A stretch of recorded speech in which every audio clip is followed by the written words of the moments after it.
Welcome, my Aries, to your fall equinox reading for the next 3 months, October, November, December. I'm Christine. We are going to jump right in and see what messages the universe has for you for the next 3 months, what you need to know. Wow. Okay, we got one card. We're going to go through another shuffle and see if there are any other messages the universe wants you to know for the next 3 months. What do my Aries need to know, please? Okay.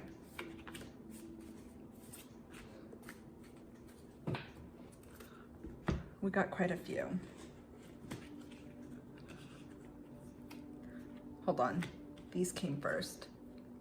We got 3 of Cups, water energy. 2 of Wands, fire. And I'll pluck them back up. I'm going to show you them all. We got 8 of Swords, air energy. 9 of Pentacles, earth. Knight of Cups, water. The Wheel. 2 of these cards. Cancer got King of Cups. Wow.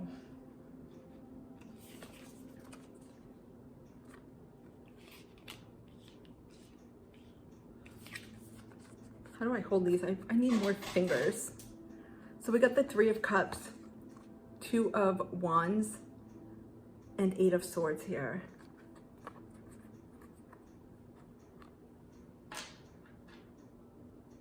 You know when people come together and then the group dissolves? This is what I'm getting. I feel like there's a sense of wanting to come together into a community. There's a community focused here. For the next 3 months, I feel like many of my Aries, it's no surprise because Aries, Libra, the axis of me and we, and of relating to others, they're mirroring to each other different things in relationships. So relationships are key for many Aries and Libras right now. I should say Aries, Libras, rising suns in particular. So here there's an energy, a focus for the next 3 months on perhaps building or rebuilding community. Also, to me, that necessitates or brings up leaving. Some of you are going in a different direction when it comes to people.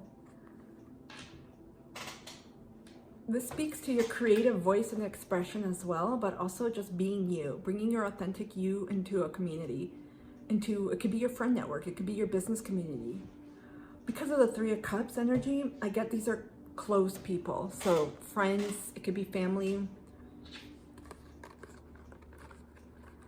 Some of you may be moving closer towards community, whatever that means and however you define it.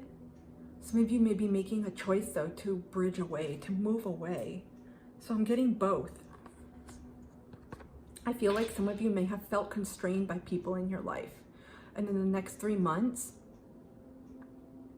there's a changing of communities, a changing of groups. There's an unraveling where you talk it out. You try to resolve things.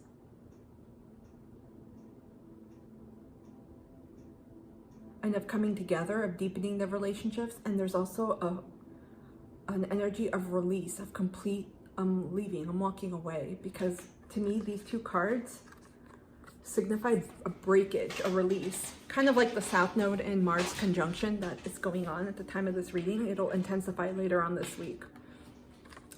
Towards the first full week of October. Wait, is it the first full week of October? Yes, it's pretty much.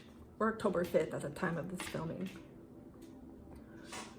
So this is very much rebuilding as it is unbuilding or taking apart. So this is going to apply to different Aries, to different groups, what you guys are receiving, because not everyone is in the same place.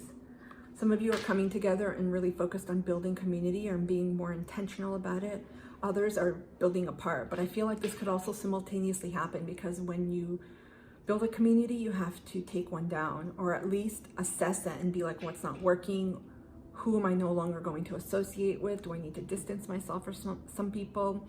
What is holding me back? Because to me, the 8 of Swords, I feel like some of you, and I'm an intuitive reader, I should say, sometimes I don't read the traditional meanings of the card, so I want to note that. Sometimes I do. With the Eight of Swords, this energy that I get is an energy of like a Neptunian influence, not seeing things in a positively, or I should say, let me rephrase that, in the higher expression of Neptune, which we see it as more positive. There's a lot of unconditional love, a holding space, compassion, but I'm not getting that. I'm getting a disillusionment with people. So you may have had friends, family, community, where you may not have seen them for who they truly are, or you may not have felt, because of the mirror here, you may not have felt seen or accepted for who you truly were. And I feel like over the next 3 months, you are going to be seeing that through the mirroring of these people. They're going to mirror back to you in their communication, their expression, their interactions with you, and the exchanges you have. It's, again, this is, should I stay or should I go? For some of you, these are formal communities where it could be a club, a particular network, an organization. Maybe you volunteer for some, or you're part of a support group, that kind of thing, or you're part of sororities. I'm getting sorority, fraternity. It could be part of a group that you play a game in. Like I heard bridge and canasta. Bridge, I think. I wanted to say bridges, but I think it's bridge. Cribbage too. Any game. It could be board games, but those are the games that I saw and I heard. So wherever you tend to regularly, I've heard reunite, join in, or a part of a group. It could be a meetup group, for example, that you've been part of, or a workshop or a class. There's something here that's changing where you have to reassess. And I feel like the next 3 months, they're going to be very important for you, because the direction that you take is, you're going to experience tremendous growth either way. And that's a decision only you can make. But many of you, I feel, are choosing people that authentically see you, and you're going to start seeing that in your relationships this season. People marrying back to you, and you're like, oh, does this feel good? Is this what I want? Like, what's happening here? And when I say marrying back, that's not at all saying this is your fault. What are you doing? It's actually taking a look at, okay, why are people acting the way they're acting? Why is this person not calling me when I'm the one that's always called them? Well, pay attention, like think about it. If you're the one that's always reached out to people and all of a sudden, for whatever reason, you stop and you don't hear back from them, it's telling of a lot of things, that you are the one that may have sustained that relationship. You're the one that was always initiating and taking action to get together or to get the group together. So things like that are going to be mirrored back to you. And you'll feel it through the forms of triggers. You'll be feeling a certain way. You may be sensing, why do I feel like the people that I once called friends, or fill in the blank, whatever group they belong in, they're not those people anymore. You're looking for greater connection. I feel like you're looking for people that are serious and take the relationship, the community aspect of it, seriously. You're not looking for people that are flaky. You're looking for people that are true to their word and that are also invested like you are. And now you're going to be seeing those that are and aren't. I could have just said that, I feel. It's always at the end when I get those nuggets and I'm like, crap, I could have said that. Let's continue on. We got Nine of Pentacles, Knight of Cups. I'll save the 2 cards. Those are huge transformation coming. Again, Knight of Pentacles, Knight of Cups. You are definitely looking for someone in community, I should say, because this is more than one. I don't feel like, for most of you, the vast majority of you, this isn't speaking to one person. I feel like this is more collective energy, so more broad community, being a part of something. It could be a friend group, like I mentioned in the previous examples. I won't repeat them again. You're looking for growth.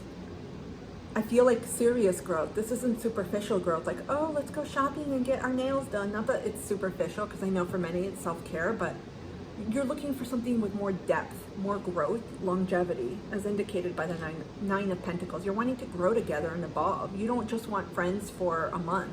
You're looking to invest, and you want that investment back too. With the Knight of Cups as well. To me, this indicates investment, both of these. So there's an assessment going on right now. I would not be surprised. I don't think a lot of folks have Rolodexes anymore or paper address books, but you may be actually going through your phone. Or if you have an address book on the computer, literally going one by one. And if they're not business related or like, you know, business services, like for glasses or doctors, if these people have not behaved in the way that you anticipated, or you're like, what's going on? Or I'm no longer feeling this connection. I'm seeing swipes. So deletions happening. I heard deletion. This is a period of tremendous growth in relationships. And if you're an Aries rising, Libra is in your 7th house of partnerships. And if you're an Aries sun, take a look at where house 7 is. And obviously there's many more, but I'm being very general here and broad, because if you're an Aries sun, you could have a different rising sign. Same thing too, depending on who's watching this reading, because you could be watching for different aspects of your chart or what you intuitively feel drawn to. You may have Aries, I'm hearing Aries, Mercury, Mars, and Venus. So some of you are looking not just from your sun, moon, rising, but I'm just sensing a total focus on, you want true investments. I'm getting cost benefit analysis. So it's a little bit softer than that, not as dry, but you're like, if I'm going to invest my time and energy into someone or in a group particular, because there may be more than one, you want it to be meaningful. There's a sense of building together. Whether, again, some of you may be wanting to build, I'm getting for most of you friendship levels, community, that type of engagement. For some it could be business, because 7th house energy also covers collaborations, business partners, clients. So for some of you that are teaming up for people for professional reasons or wanting to create or establish something, this also has that same ring to it, where you're assessing people and you're like, whoa, what I'm bringing to the table is not being matched or brought to the table by this other person. You're wanting someone to go all in and to demonstrate that. You don't just want syrupy words like, oh, you're amazing, I'm in, let's do this, and then you don't hear back. It's like crickets. You want someone to be like, wow, I love this business idea, let's talk, I will reach out, and you actually see follow through. That's what I'm sensing with you guys. There's a whole revamp here of your community. So for me, this is, I feel, all relationships, especially those, like I mentioned earlier, that you surround yourself with. Huge spiritual shifts happening here. These are fated. I'm getting fated encounters. I always get this with the white apron she's wearing and the dove. Same thing here with the horse. To me, I'm getting fated meetings where all of a sudden you may not be part of a group anymore. You may have broken away, as indicated here. And you're like, I'm breaking free. It's time to end this. And then without even realizing, you meet another group, or you meet someone, like a person within that group. So these are fated, unplanned type of events where you just won't see it coming. You'll meet someone. You could be, for example, at a bank. You're like waiting to deposit your money, or you're at the grocery store selecting your milk, and all of a sudden you meet someone and they ask you something, and the conversation, you know how it kind of snowballs into something, and you find out you both are passionate about saving fish in the Mediterranean Sea, for example. It's that type of encounter I'm finding. You may find people in unusual places that you never thought, doing mundane tasks, like I mentioned, errands, going to doctor's appointments, maybe driving, and you see something that catches your eye. You feel compelled to go someplace or to talk to someone. It's that energy happening. Be on the lookout over the next 3 months for any sudden, like, internal nudgings where you're like, I'm not sure why, but I'm feeling guided to go eat at a place I've never eaten. Something catches your eye and you go. And you may hit it off with the waiter or waitress or the hostess or host, or meet someone there and you're like, wow, I haven't seen you, or something like that, where it's serendipitous. I'm getting that movie Serendipity with Kate Beckinsale. think that's her name. And John Cusack. Serendipity. That's the name. Hold on, I'm gonna write it down. Serendipity movie, because if I don't, I'm not gonna remember. If any of you haven't watched that, I suggest watching it, because that's the energy that I'm getting. And it's a beautiful movie, but it's amazing how things like that happen. And I feel like, and I want to make note too, for you, this is all relationships.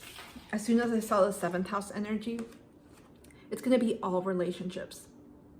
So take it as it resonates, whether it's romantic or for business or just friend groups. These are close relationships that you're wanting to cultivate and realign yourself with.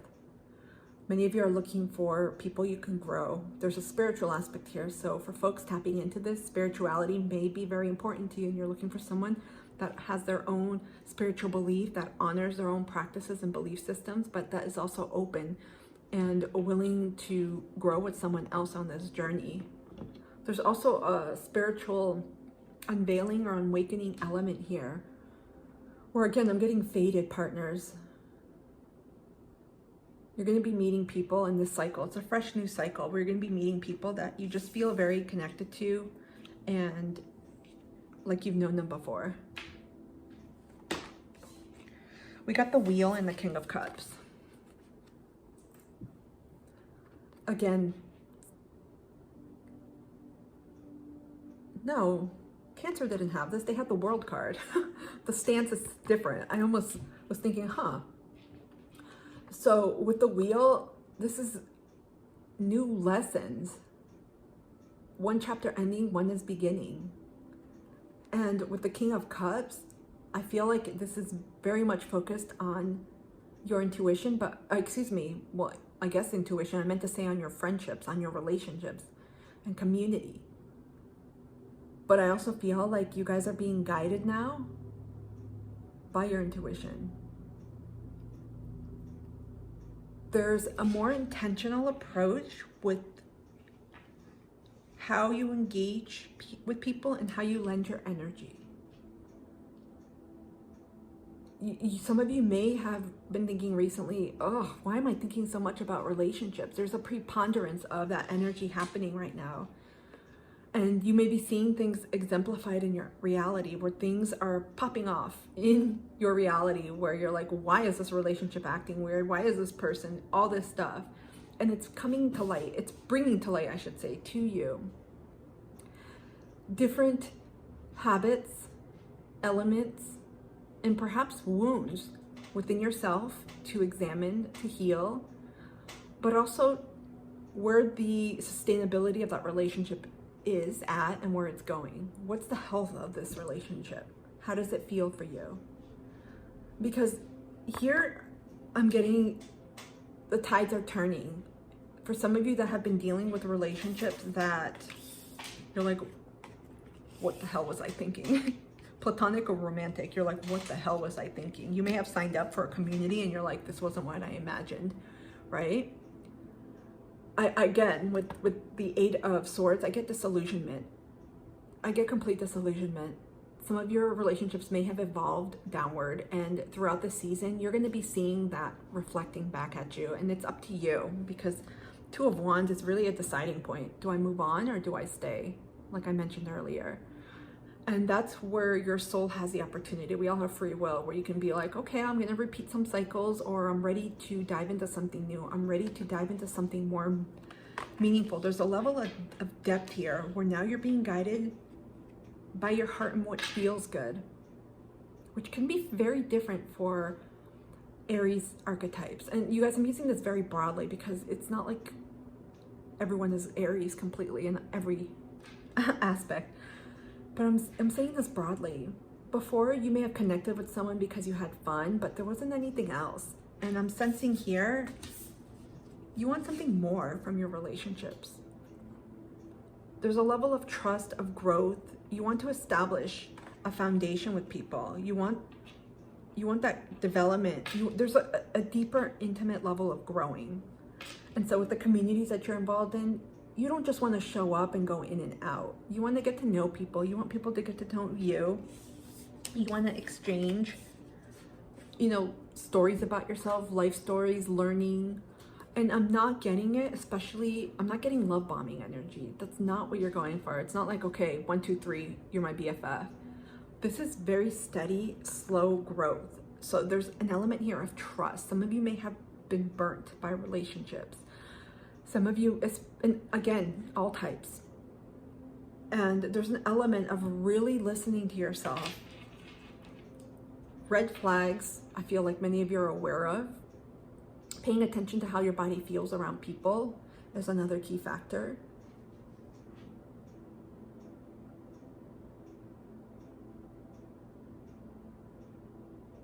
I heard love meter. Love meter. There used to be a show called, oh crap, what was the show called? Something Connection. Love Connection? I think it was Love Connection. It was a show from the 80s, I believe, and early 90s, maybe late 70s. I see the host, Love Connection, where they have, this was a precursor to reality TV, where they had two people meet over questions, and then I think they unveiled who they were. Something like that. But I feel like you're really being led by your heart. And there's an element here of innocence too. You know, when we're little kids, most of us, when you befriend someone, you have to have fun. There's an element of joy, and you get to know your friend, their dislikes and likes. You share your favorites, you bebop to music, you wear similar t-shirts because you guys, that's the latest fashion, right? It's like that. There's a glue that was missing in your life with friends, with community, with people, work, business. And that's what you're wanting here. And perhaps maybe this is also bringing up, because I'm seeing the natal chart right now with Chiron and Aries, which is transiting right now. And so this is something too to ponder, because if you're an Aries rising or Aries sun, the Chiron right now is in Aries, so it's in some aspect of that chart, whether it's your first house for a rising or wherever your sun is. So again, to me, this speaks of how you don't want to continue doing relationships anymore. There's a level of authenticity that's being unpeeled or peeled back, and I feel like there's a greater vulnerability. It's that 8th house energy too. Some of you may have 8th house transits or something aspected in your 8th house right now, something that's highlighted, because I feel like you want more depth. There's more realness here. It's also when you get to a certain point in your life, and this will come, but I noticed myself, the older I've gotten, the less I just give a shit about just hanging out with people just because. There has to be some type of glue under there. For me, it's about hanging out with like-minded souls, people that uplift and nurture me, and not just use me or are one-sided. And that's the energy that I'm feeling from you guys. There's serious contemplation and thought here. And there's a sense of freedom, because what was happening and existing for you all is going to be shifting. I feel like it's a steady by steady, because we have fixed signs here. And these indicate Leo, Aquarius, Scorpio, and Taurus. And again, with the 9 of Pentacles, you're moving with purpose, with this community friendship aspect coming up. I heard smooth sailing. Oh, I'm hearing that song. This is from the 70s. What the hell is that song? Hold on. Okay, I'm not gonna sing it by tune, but it's sailing, take me away, doon doon doon doon doon doon doon. Sailing away. I'm gonna look for it and link it, because that's the mellow energy that I feel. You're not rushing things. So for some of you that I'm speaking to, where you may have preempted relationships by like rocket ship going through, or simply connecting to people under maybe misplaced or disillusioned values. Maybe you didn't get to know one another, or you connected in ways that were more superficial. you're operating in the coming months. You may not be doing it now, but you're going to feel a turn, a shift, a wave, winds of change. You're feeling change is coming with how you want to feel and how you want to establish and cultivate and nourish your relationships. This is deep. I'm getting Cancerian energy here. So some of my Aries that are tapping in, you guys may have major placements or maybe a transit going through your Cancerian house in your natal chart. Okay, let's take a look and see what other messages the universe has for my Aries. Great adventure. Take a risk. Venture forward.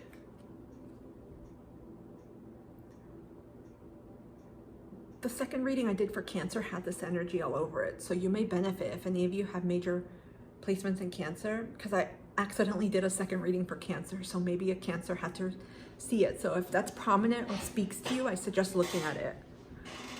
This is forging ahead, and this may help some of you that are stuck making a decision. Do I stay? Do I go? And also having to do with your belief systems, because there's an illusionment here. And like I mentioned, there's going to be mirroring happening. So this is also going to be a point of reflection for you throughout this season. Okay, what is this person showing me? Why do I keep putting up with BS? Why do I entertain this crap? And also too, you may be engaged in relationships or communities where you're like, people are nice, but I'm just not feeling it. And that's okay. People may be amazing. There may be nothing wrong, but you're not feeling that connection. You're like, I'm not sure why I'm in this community. I'm getting for some of you church or places of worship. You may just not connect. I don't know why. I don't generally get that. Places where, and to me, it also signifies community. Anytime you congregate with people, you're like, this isn't my crowd. It doesn't feel good. So if you're in a club or some type of group like that, for art, for music, whatever interest you have, or even like a book club, you may just not be feeling, there may be nothing wrong with people. It's like, I'm not feeling this. I feel like maybe I've outgrown it. So some of you may be guided this season to take a risk.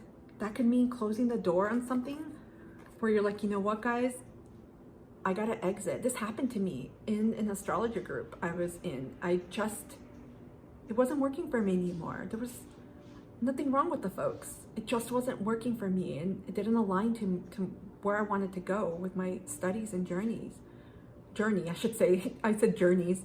You may be feeling the same way and realizing I'm not fitting in here. No matter how much I've tried, I dread it more than I look forward to it. And that's one of the first indicators when you are ready to leave something.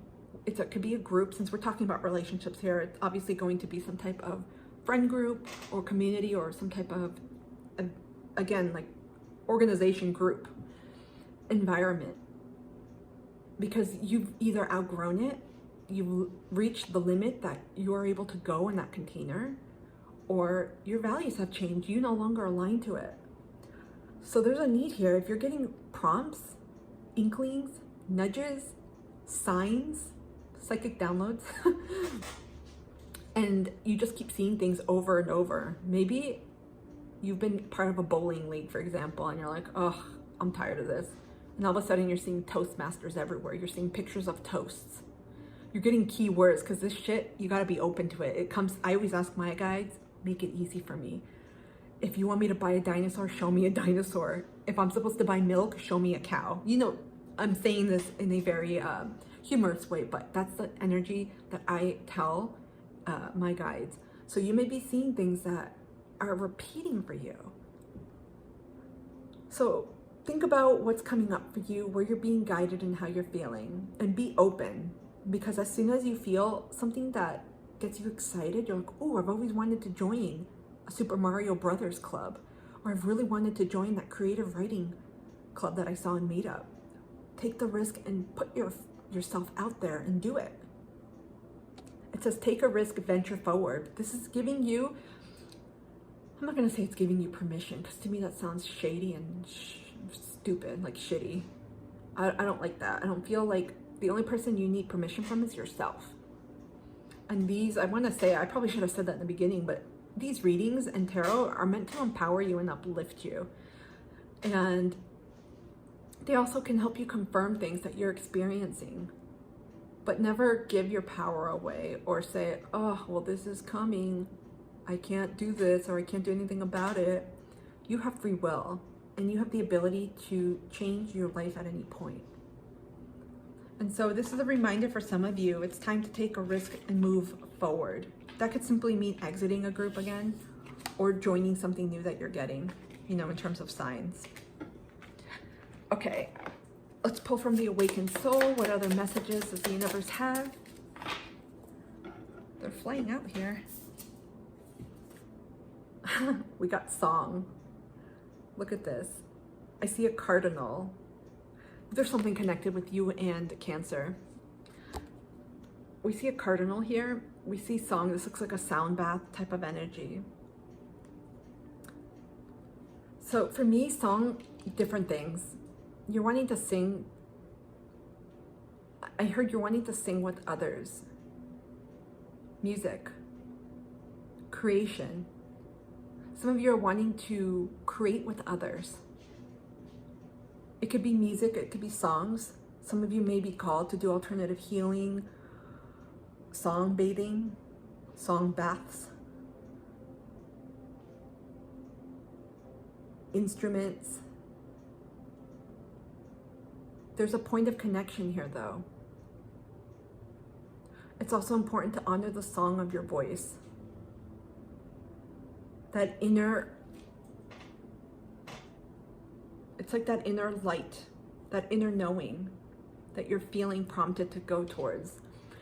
And many times we get it and we dismiss it because we're like, nope, this isn't it. Or we're like, Sometimes our doubt is stronger than our own knowing.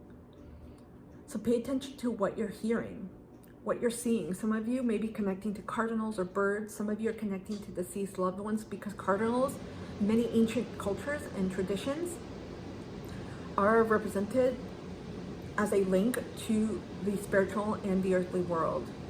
They're messengers for the celestial world. So some of you are connecting to animals right now and maybe receiving messages. Some of you communicate with animals.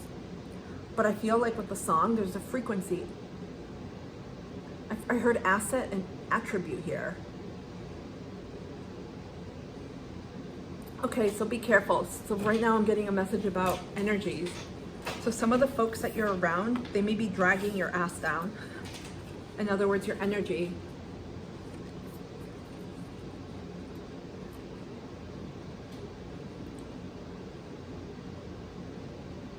If you no longer feel good around people, it's time to have that talk, that conversation, where you talk to them and let them know, like, hey, this needs to change, something's happening, and you can wait and see if they change, and if they don't, you have your answer. And some of you simply need to release.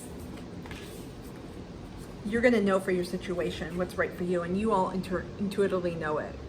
It's not me telling you to release, but you're gonna know. And that's what I'm feeling is happening here. Listen to the sound. I heard, okay, listen to the song of your voice and to the sound of your voice. So again, there's something indicating your frequency. You may need to shift who you're surrounding yourself with, because it could be dinging you. I heard ding. You know, like when you ding a car, this is a reference to older cars, because many of them are metal. You ding, and it's not as easy to ding out. You see it. But this also speaks to the wheel. Some of you have dealt with just not so good people around you. And I use that term generally again. Just folks where you just haven't been able to really connect in the way that you wanted to, or to be yourself. So there's a frequency, like a dial change. You're ready to change the radio.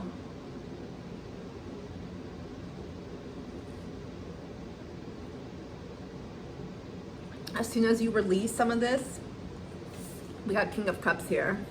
And this person is someone who has pretty good energy here, we see. you're going to feel a completely different vibration. I feel like your vibrational shift is going to also accelerate and perhaps call in new groups of souls for you. So here too, there's something indicating cleansing your energy. One sec, we're gonna pull a few self-care oracles. I haven't done this. I did it for the second Cancer reading. You guys are the second zodiac. I feel called. What would be helpful for my Aries to cleanse their energy? How can my Aries cleanse their energy, please? Some of you, it's going to be through singing, like that card indicated, getting that energy out, vocalizing and verbalizing everything you've needed to say to people. Also listening to sound baths. There's amazing sound bath channels on YouTube. And they have some of them play by note, some of them just by lunation, some of them by themes like letting go, loving yourself, all that kind of stuff. Tap into one that you intuitively feel drawn to. And some you may actually participate in live sound bath events. They have some on Eventbrite, maybe meetups near you, or different situations like that. Or you may have your own and feel called. Okay, so we have, in terms of how you can best cleanse your energy, abundance planning. I feel like here it looks like it's about money, but I feel like this speaks to your mind too, knowing what you bring and the abundance that you are and that you bring as a person to people, to communities, to friendships. So this is tapping into me. It speaks of your wealth mindset when it comes to your values, to who you are as a soul and what you bring. Like, what do you bring to relationships? What do you offer? What kind of strengths and values do you hope to impart? I thought I said that wrong. We also have watch a movie, 54. To me, this means relaxing. Grabbing a nice drink that you enjoy, maybe pulling up a rug, pulling up some pets. Kids, if you have any, and just watching a fun movie. Because if you've ever watched them, I'm not talking about the depressing movies where someone dies or where there's breakups after breakup. I'm talking about a feel-good movie. I should note that. Because to raise your vibration, you want to feel good. It sucks when you're watching movies and you're like, what? I didn't expect this to happen. So tap into movies that allow you to feel good, to laugh. So romantic comedies, uplifting dramas, you know, those stories of success where, like Madame C.J. Walker. I think in English they say Madam C.J. Walker, with Octavia Spencer. That was the amazing movie I saw on Netflix, where it's the hair care and the hair product business, the empire that was created. It's amazing. Those types of movies that uplift you and you're like, wow, I feel so inspired. Or romantic comedies that again uplift you, or comedies. Anything that makes you laugh will generate a higher bounce up. You're going up the frequency scale. So movies, I just spent quite a bit of time on that. And then, is that it? Yes, that's it. I thought you had another card.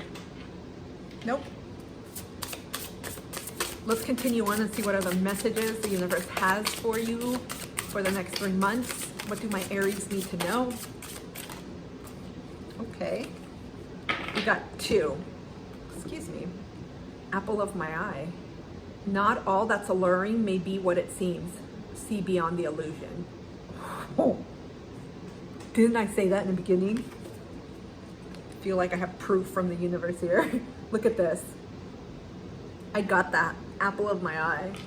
Not everything you see. What is that saying? Not everything you see is gold?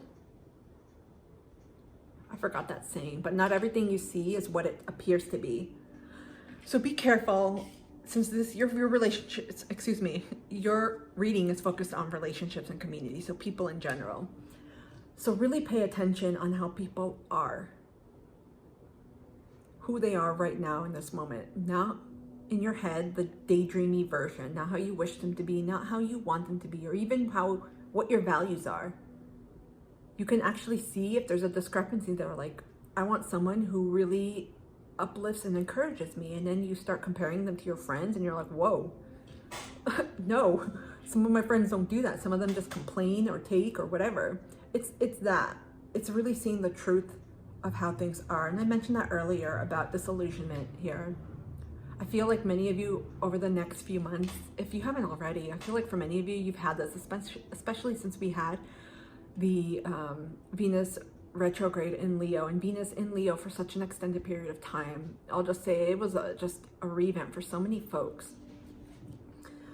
But in particular, I feel like you are going to start seeing people for how they truly are. It's like people coming out of their shells.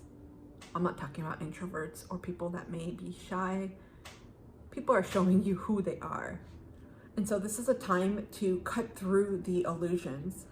Almost pinch me moments where you're like, oh my gosh, I never would have imagined that this person was like this, or this group, or this community. And you'll just start seeing things. And the important thing is simply awareness. It's not about judging people. It really isn't, because at the end of the day, you feel shitty. It's really about saying, you know what?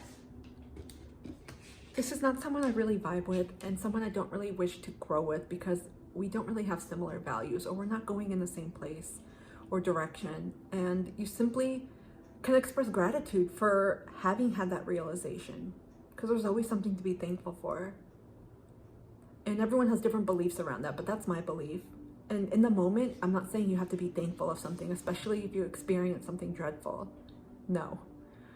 But when you are leaving something like a community or friends, it allows you to see things from a different perspective and also realize, you know what?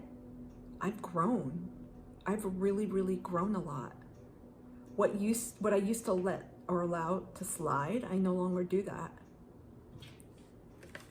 Let's read from the book, because I was reading for some of the other signs. Where's the booklet?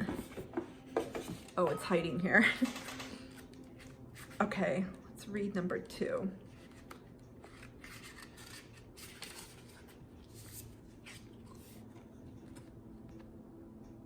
Okay.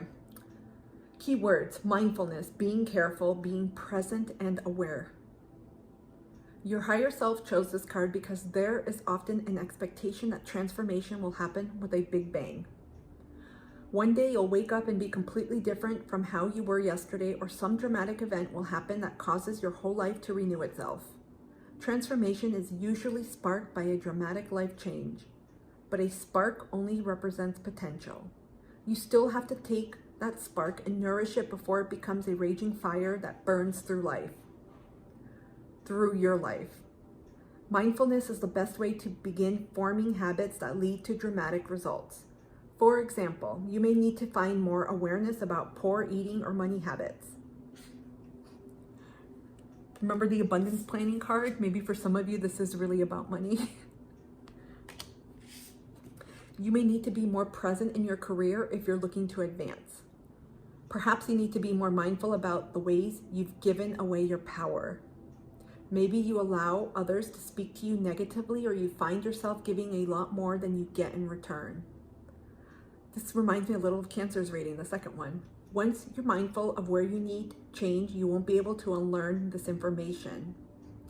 And each moment of awareness will become, gotta turn the page. It will become an opportunity to make a new choice. You can continue to make the same choices that have kept you where you are. You can decide to do something different and begin to move in a new direction, taking one tiny step at a time. Look at this, there's a white dove. Look at this, you see the dove? Wow. Synchronistic, huh? Okay, what other messages does the universe want my Aries to know, please? What else do my Aries need to know at this time? Thank you. We're pulling from the Moonology Messages Oracle. Moon in detriment. Cut your losses. And this doesn't look like the sea goat. This looks like the ram of Aries. Look at your animal appeared.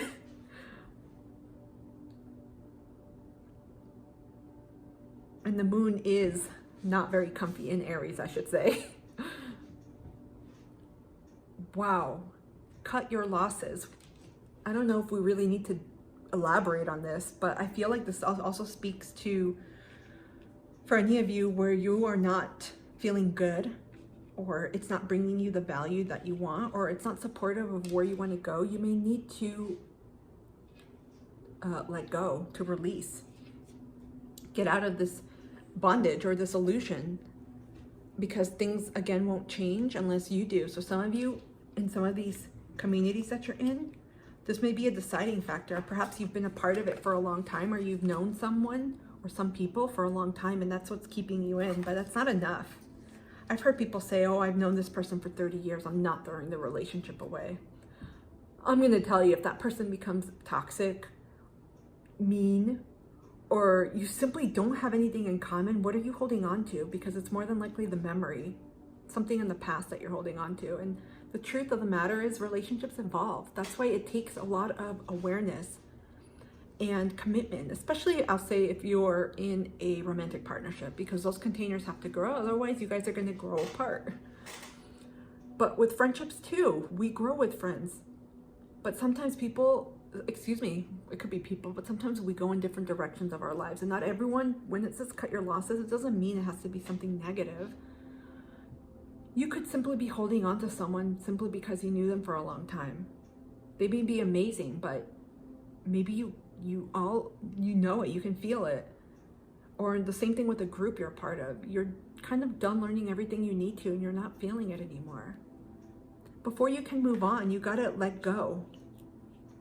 You know, when you're floating, or you see depictions of people floating like with a balloon, the more weight you have on you, you know, with packages, with stuff, energy, that balloon's not going anywhere. As soon as you let go of the stuff, you float up. It's that buoyant feeling.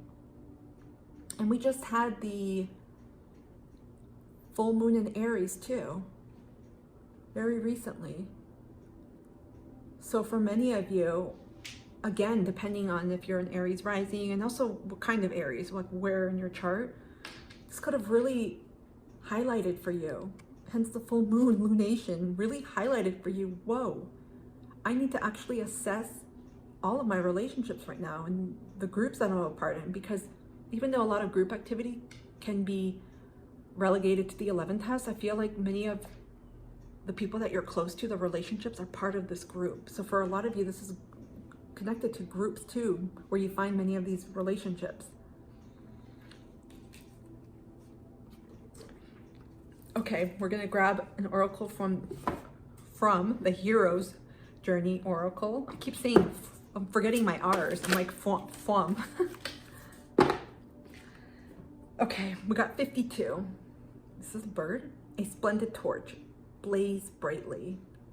Kid you not. This is like a representative of Aries energy, but it almost looks like a fire eagle or a flame of some sort. I don't know, or maybe it's the head. To me, it looks like a beak and a head, but it also looks like a hair. Blaze brightly. And we got 52, which reduces to a 7, which also is numerologically speaking of connections, of relationships. And you got this earlier, great adventure. So if you're getting inspiration, spark on moving ahead about something, or feeling good, or even about leading something, because you may be getting signs like, whoa, it's actually time to move on. This is serving as confirmation for you. I feel like your energy, when you leave situations where you have learned everything that you can learn, and that may mean breaking up, leaving a group, distancing yourself from people, and it doesn't always have to be, you know, in a shitty way. It allows space for your energy to like bounce back, to rejuvenate, but also to increase, and also allows that space to continue growing. Your soul's like, wow, we're free of these connections, attachments, obligations perhaps. We're ready to do something different. I'm seeing an eagle, and I'm hearing that song, Fly Like an Eagle. I'll write it down for you guys. That's I think that's an 80s song or 70s. I think it's late 70s. It's interesting. What final message does Archangel Michael have for my Aries for these next 3 months? What do they need to know? Thank you. We're also going to grab a final advice card for you. We have 27. Regain your focus. Trivial life matters are distracting you from your goals. Archangel Metatron and I are here to help you stay grounded. Huh.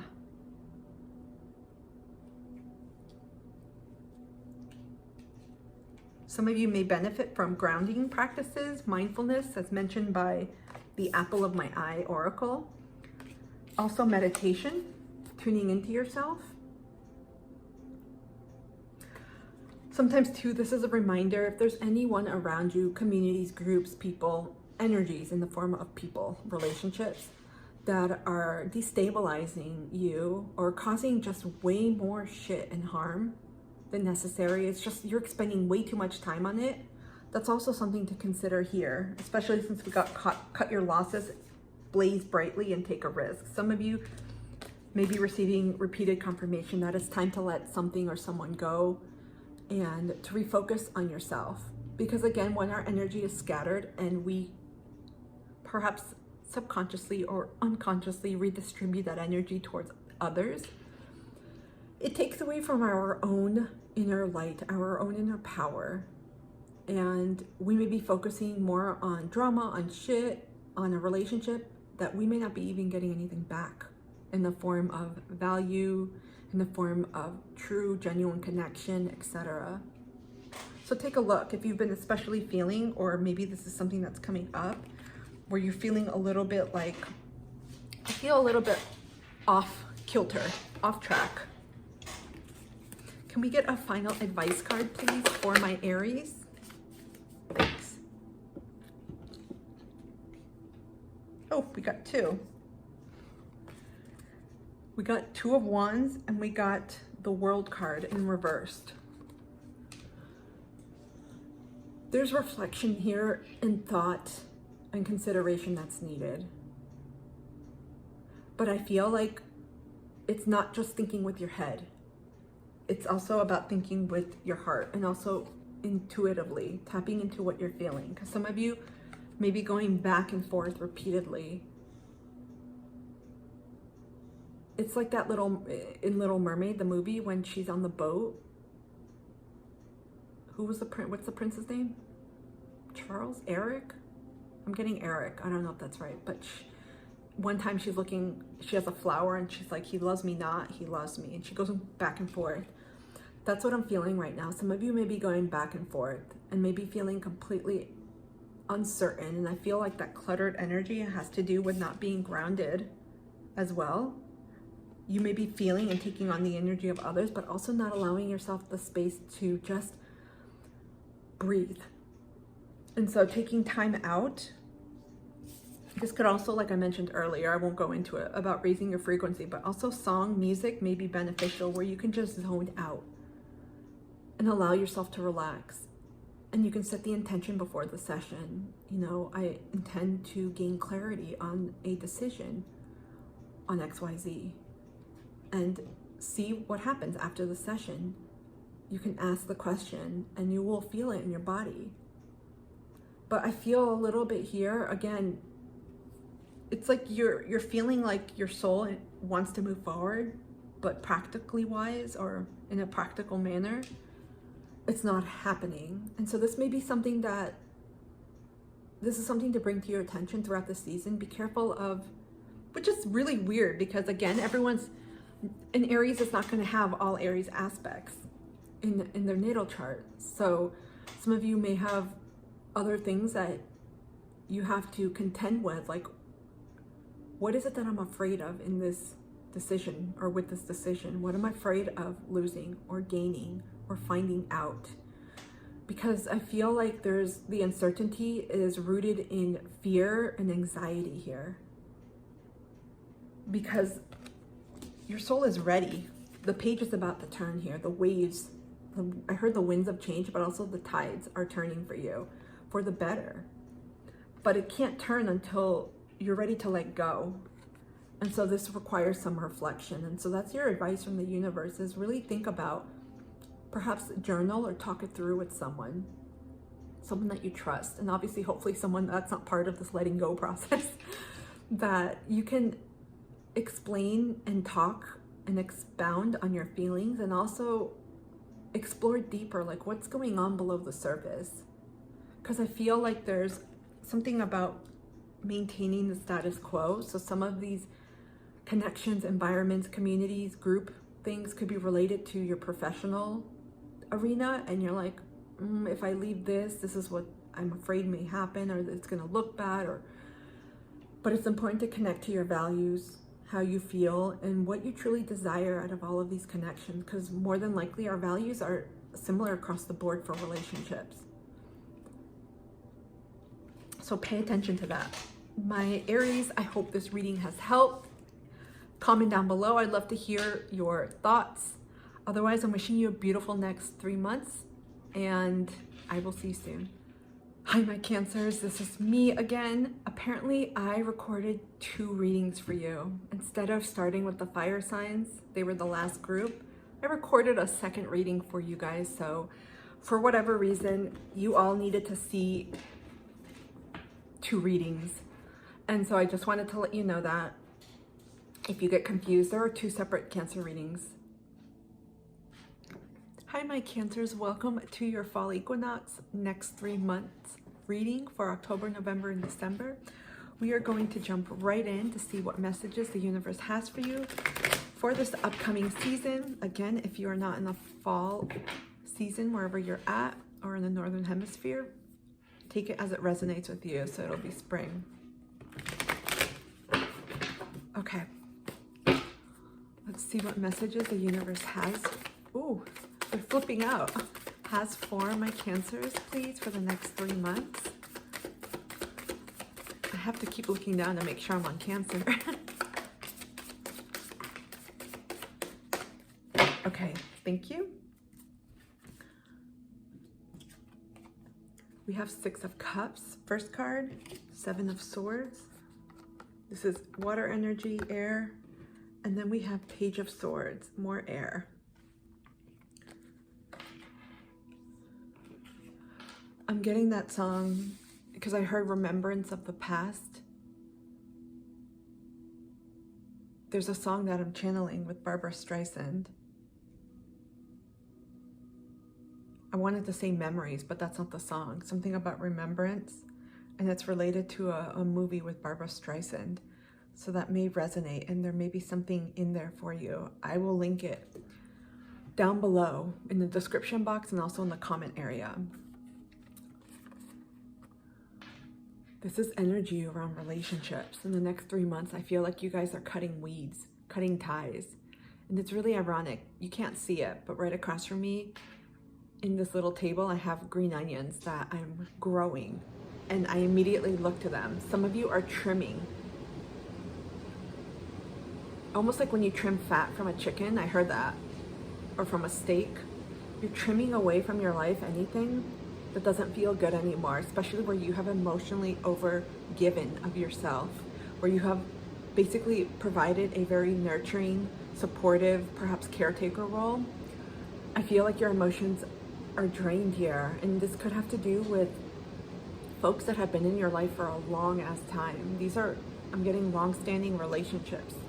Some of you are revamping how you want to do friendships, relationships. This is all types of relationships, but I'm getting for a lot of you, there's a big focus on friendships, your friendship group. Many of you really value reciprocity, and I think that's a key human value for everyone. People want reciprocal relationships, right? Not where one person is just giving and it's one-sided. But here I feel like the scales have been imbalanced, and this season you're really being asked to cull through, cut the weeds out of your life. Cut anything out that doesn't feel good, because I feel like feathers have been ruffled. There may have been or has been drama in these groups, your community, your network, your friend groups, especially with people you have known. This could be family, your friend group, of course, and even some personal relationships, like romantic relationships or partnerships. I get an energy here of some of these relationships. I'm getting several things. Some of these relationships have run their course, because I'm getting a dead end, and some of you are not able to circle back or just don't want to. You know that the relationship has run its course. So some of you this season are being asked to release, to get rid of this weight, metaphorically, this energetic weight from your life, because it's affecting you. Others, you're being asked to really go through the people you connect with and you surround yourself with, and where you give your time, but also reflect on where you give your energy. It doesn't have to necessarily be to a person, but it could be to a particular habit or mindset, a job, a situation, whatever it is. You're being asked to really go through a reflective analysis and cut away anything that you feel is no longer in line in terms of where you want to go. For some of you, because it's hard to quantify, I always say for some, for many, but for some of the Cancers that I'm connecting to here, you've experienced like backstabbing. I'm getting really sharp metaphors, literally, like cutting people, energies, where people have backstabbed you, people have betrayed you, and these are people you have known. You may have called them friends. It could be family and even partnerships at work or romantic. And I'm feeling a lot of this is coming to light. Some of you have suspected something was off in these connections. And I feel it's your own intuitive gifts and also some psychic gifts that are opening up to you, where you are just completely knowing how someone is. Almost like, you know, in those futuristic movies where people do the scans and they can get information from you, kind of like that.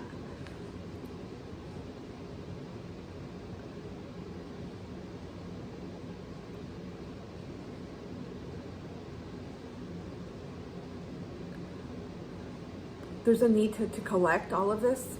I'm seeing feathers right now, to collect all of this and throw it away.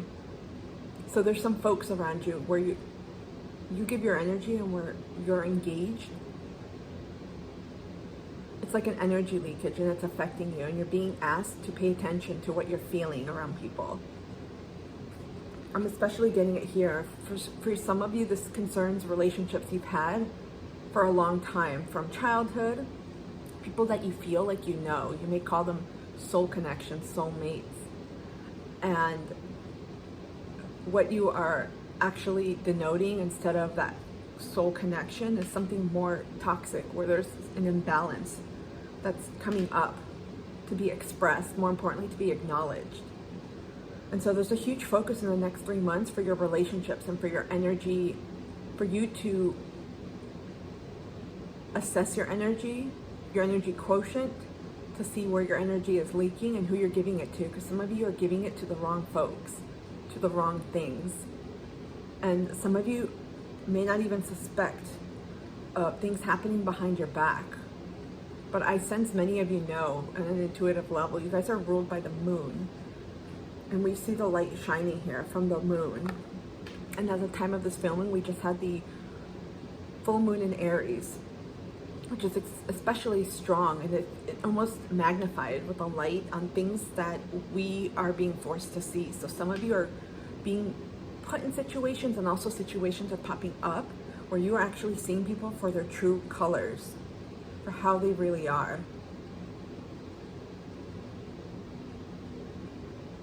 I'm hearing that song, How's It Gonna Be? I'm writing it down so I don't forget. How's it gonna be when you don't know me anymore? I don't know who sings it. I forgot. I know it's a 90s song. There's going to be signs you're getting, but more importantly, it's more in the body. You're going to be feeling a lot of different sensations, emotions, and simply knowings, where you're like, whoa, something feels off in this connection, in this group, or whatever environment or situation I'm a part of. I feel for most of you, it's going to be about relationships, especially your community, network, friend group. These are large groups where there's things that they're flaking off. You're seeing things for how they really are, and they weren't what you imagined. We have here the Page of Swords, which again, to me, speaks of epiphanies happening. They're inspirational messages coming through to you from the divine, but also in terms of, it's like a puzzle piece, piecing things together. You're being asked in the next 3 months to really open yourself up to paying attention. Ooh, excuse me, I moved this. To paying attention to the messages that are coming in, because you're getting a lot.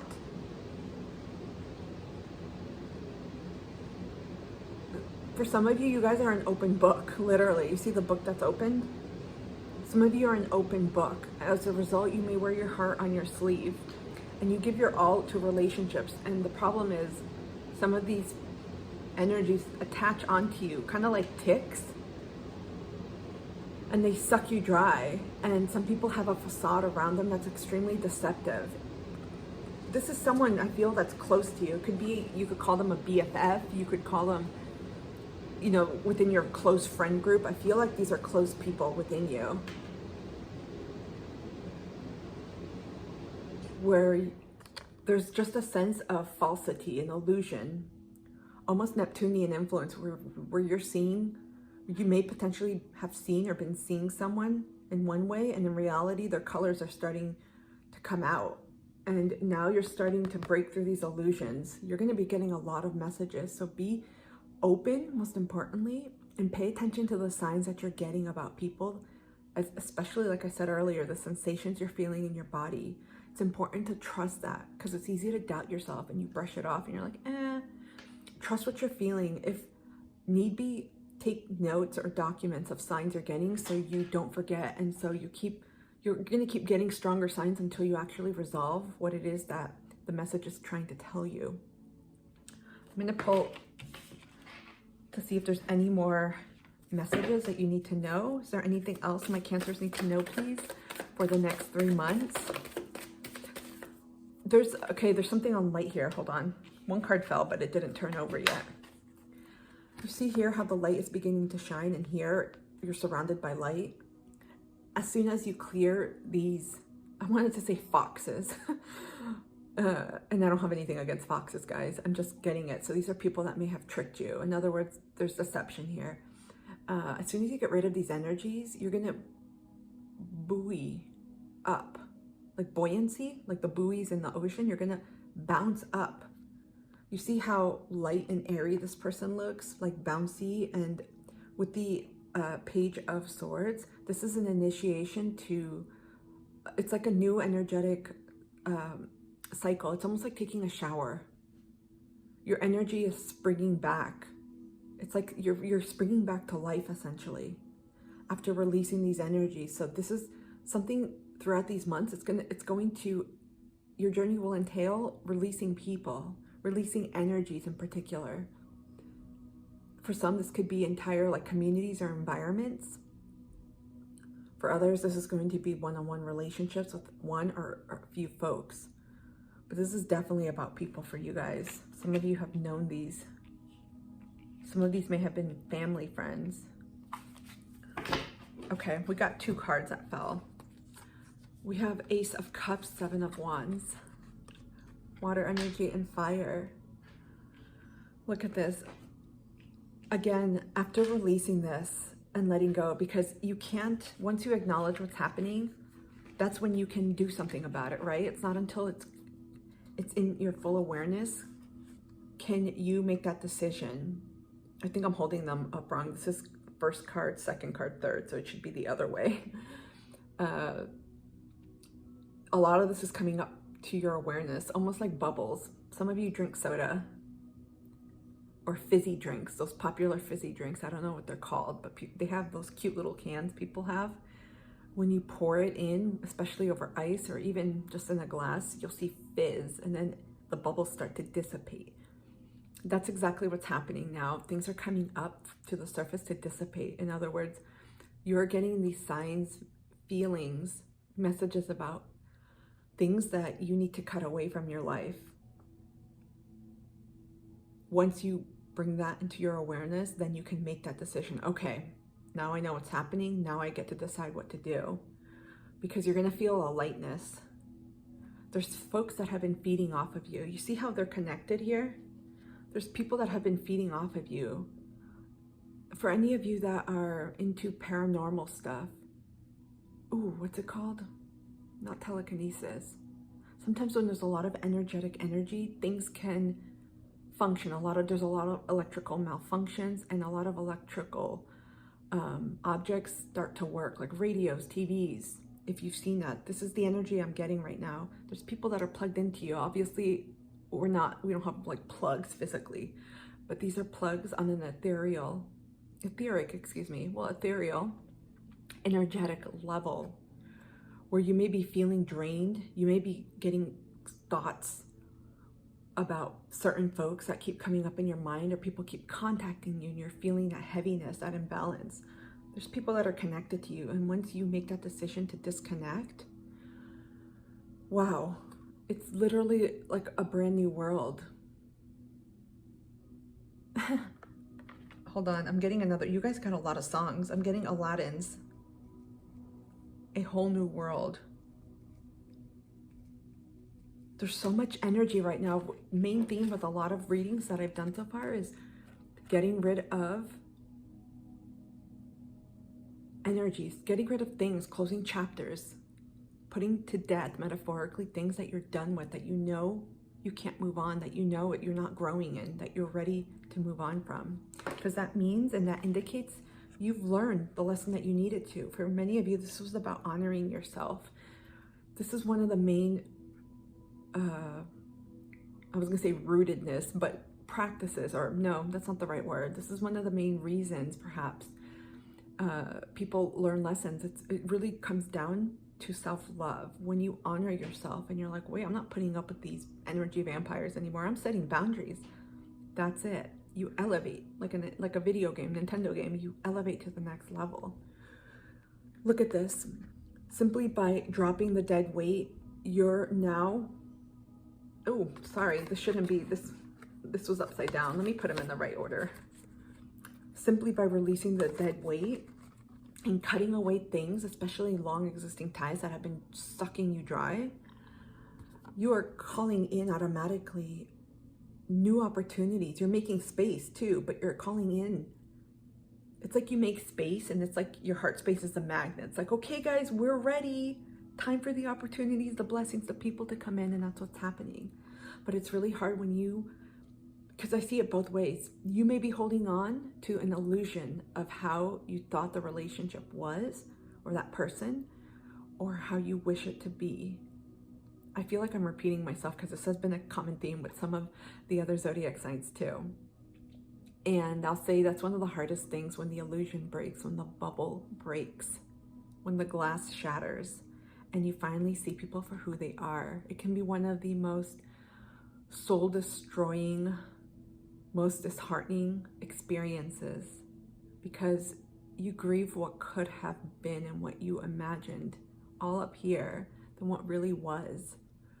As soon as you let go of that and energies around that in the next 3 months, it's a lot of energetic cleanup for you guys. Look at this. You're literally magnetizing. When I say literally, it's almost instantaneous. As soon as those energies leave, and you change the way that you respond to that by either setting boundaries or distancing yourself, or in some way limiting that energetic connection from flourishing again, where someone is just feeding off of you, or there's some type of imbalance, it increases your magnetic sphere. So you become more magnetic, and so you start calling in things. Do you see that? Ace of Cups is huge. You're calling in more nourishing, reciprocal, supportive, loving, respectful relationships. And simply because this is a collective reading, this is going to be all types of relationships. If you're looking for a romantic partner, As soon as you leave any situationships that you're in, anything that's not aligning to your values, that's inconsistent, maybe even a relationship that's run its course. Same thing with friendship groups, communities. You're going to call in and start experiencing more of an equal exchange and an equal footing with people. You're going to start seeing people pop in and you're like, wow, this is different. It's because you've elevated, you've graduated from that lesson. Literally think about our lessons that we have to learn here on earth, like video games, like levels or bubbles. Like, yes, we completed this one, now on to the next. And sometimes there's different levels within that same lesson. So boundaries.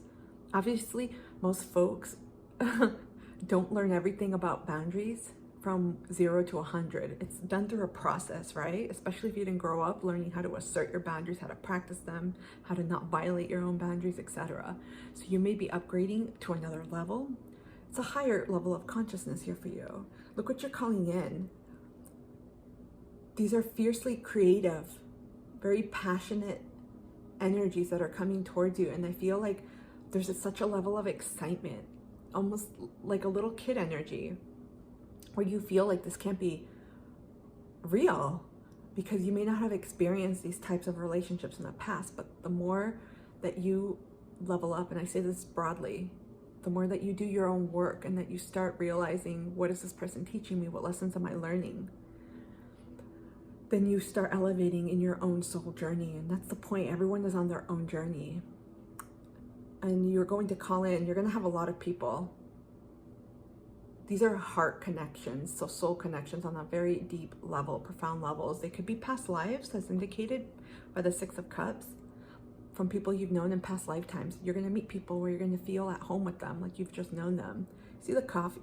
This, to me, looks like a coffee cup, but I think it's a bowl with a heart. I always thought it was coffee with foamy milk. Some of you enjoy coffees, cafes, cozy environments. You're going to meet people that feel like home, and it's going to change everything. There's also here, you're going to meet people that allow you to receive, because many of you are givers. I would say over givers, and that's something here that's being brought to your attention, because 6 of Cups is also too about harmonizing and harmonizing energetic exchanges and connections, but also balancing the scales. In other words, making things reciprocal, not always being the giver. So you're going to also be learning the expression of receiving, the action of receiving, which is almost ironic, because receiving in its nature doesn't entail action, but it's a mindset up here too, because if you're not used to being allowed to receive from others, it's going to be hard. But these are energies of becoming more centered and grounded within yourself. So for any of you that are in situations right now with people in general, where you're like, what is going on? Just feel like the world vomited up these people and chewed them out, and these people, what's happening? Figure out here what it is that you're learning, because there's patterns here that are being shown to you. I feel, for many of you, this has to do with setting your own boundaries and not allowing people to take from you, not allowing them to be bloodsuckers. And you're opening up. It's coming in pretty quickly. As soon, like I said, I got a magnet. You know how quick a magnet clicks, right? When you are in a fridge or you have a very powerful magnet and you connect it to another magnet, sometimes you feel the force. It just connects, right? That's exactly what the 7 of Wands is indicating. As soon as you demonstrate to the universe, I've learned my lesson, and you set those boundaries and you drop those energies. Again, I keep seeing cutting. It's going to cause a quick shift in your energy and your vibration naturally, and you're going to call in a lot of people pretty quickly. They're going to come to you. These are heart connections. Many of you have been calling in, setting intentions for soul-aligned connections where you feel, again, like you've known them. Okay, let's see what other messages the universe has for my Cancers. What else does the universe want my Cancers to know at this time? We have the card Solitude. In silence, peace prevails. And we have an owl here. So there's an emphasis here on animals, birds. We've got dogs, birds, crows, ravens, owl.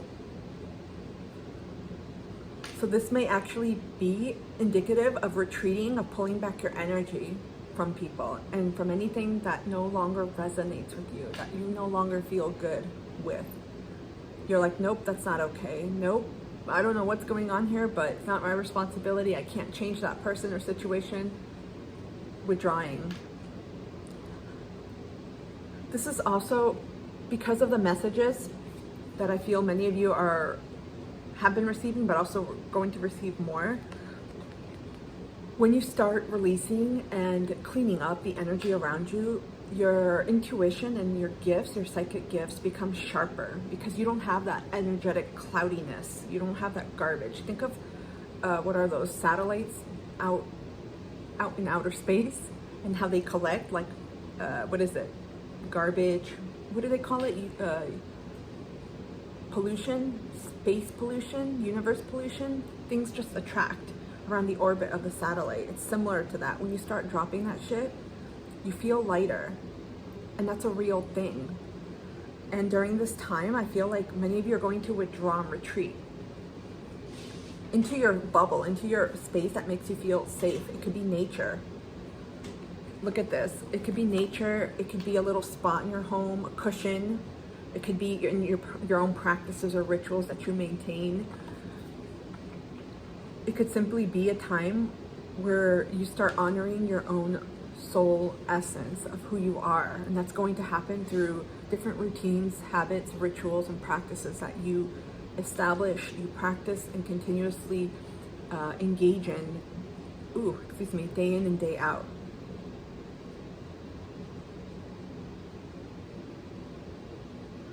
Okay, so I'm also getting here too, this point of solitude, because you're like, some of you may be asking, well, I'm already feeling alone, especially with people around me. They may be present in your life, but you're not feeling that connection. And again, it's bringing to light, literally, but it's also coming up to emphasize, pay attention. We innately know on an instinctual level when something is done. But there's fear from the human ego, right? Where we try to rationalize that and we try to substantiate what we're feeling. No, I'm just tired. I haven't eaten. I need more sleep. There's nothing wrong with that person. They're just going through a hard time. Cut that shit out. I keep getting scissors and knives with you all. There's something where you guys have to acknowledge the truth of how things really are and just call yourself out on any BS and say enough is enough. Because all of this is being shown or will be shown. There's a lot of light. So there's a lot of issues that you may have ignored, may have perhaps bypassed or didn't even pay attention to, or things that are just coming into your awareness right now that are being illuminated. This isn't just a small, ooh, we're gonna get, just not like twinkle lights back there. This is strong ass illumination. Imagine it's like your phone. When you use the light function on your phone and it's pretty strong at night, it's like that. It's a concentrated amount of illumination. You're being shown here. So during this time of solitude, this is a time to regroup. This is what I'm hearing. Regroup within yourself so that when these energies start coming, because we always have a transition point in between stages. When something ends and before something else can begin, there's almost like an intermediary point. Think of it like a rest stop area or the waiting room, like a hallway. Kind of get yourself together, process what's happened, release, grieve, whatever you have to do. And this moment of solitude, you're going to know it because it's going to be an in-between time where you feel like, okay, I just left something, but I haven't started something, so I'm kind of in between what's going on. This is going to be a time for regrouping yourself, regrouping your thoughts, reassessing, reflecting, processing what's happened and making sure, oh crap, okay, I know that these are the issues that have come up repeatedly. These are the issues that I've seen in other people, and this is how I'm choosing to respond differently. Because when you do that, when you respond differently, that's when things shift. That it's It's the response that elevates you. Okay, let's pull from the Awakened Soul Oracle and get more messages. What else do my Cancers need to know, please, for the next 3 months? Oh, you got 3. You got 3 cards. Hold on. Oh crap, you got 4 cards. We have perseverance. This looks like someone who's a runner. Some of you may be runners. There's an element here of really sticking to what boundaries, goals, or whatever you delineate, especially with protecting your energy. For some of you, I'm getting you succumb easily. How do I put it? You know when someone sweet talks you, especially in a romantic relationship, and you're like, okay, I'll give them another chance. This is what I'm feeling. For some of you, there may be an inherent fear of succumbing to the sweet talking of people, and it could be any environment. It's going to be very different. So it could be a romantic relationship or your BFF who gives you the same spiel over and over. Be really careful about that. Once you see the truth, once you see the light, something about lights this month. There's lights everywhere illuminating in your reading. I'm going to show it to you so you understand this. There's a lot of light illuminating, so you guys can't hide from this anymore. A shit ton of light. And I feel like many of you have known these sources of instability, these energetic drainages for a long time. Your soul has been speaking to you, and you guys are some of the most intuitive out of all the zodiacs, because you're so in touch with your emotions naturally, and you're being asked to connect to that. Your emotions and the way you feel doesn't lie. Stay true to your own, I wanted to say rules and obligations, but it sounds so like stuffy. Stay true to your own boundaries, to what you're feeling, and stay constant in that. I feel like some folks have tried to manipulate you or have tried to sway you, like bring you back in and coil you in like a fish. You know, I've never fished. I'm making sure I have. I'm like, no. But you know the fish catchers, fishermen in the oceans where they catch big fish, a lot of fish in nets. That's what I'm getting right now. Be careful of someone trying to reel you in, because I feel like you have some people that are very manipulative around you, sweet talkers, and sometimes you may not call it manipulation. You may just call it persuasion, which to me, it comes in many different forms, and some people utilize it to their advantage. And I feel like for many of the Cancers I'm connecting to, I get dog energy with you guys. You guys are kind-hearted people, very loving, very caring and nurturing, very loyal too, and that's the key. For many of you, loyalty is going to come up, because for some of these relationships, you have known this person. Even if it's a romantic partnership and you know it's ended or will be ending, you're like, well, I want to be friends with them. There's a sense of staying in touch still. Be really careful, because not everyone is meant to stay in your life for a lifetime. I just heard this somewhere. Some people, especially friendship groups and just people in general, come into your life for a season to teach you something. And so stay committed to yourself. This is about staying true to yourself, because that's the highest way you can honor yourself. We have adventure. There's a compass here. Some of you are going back to school or are traveling.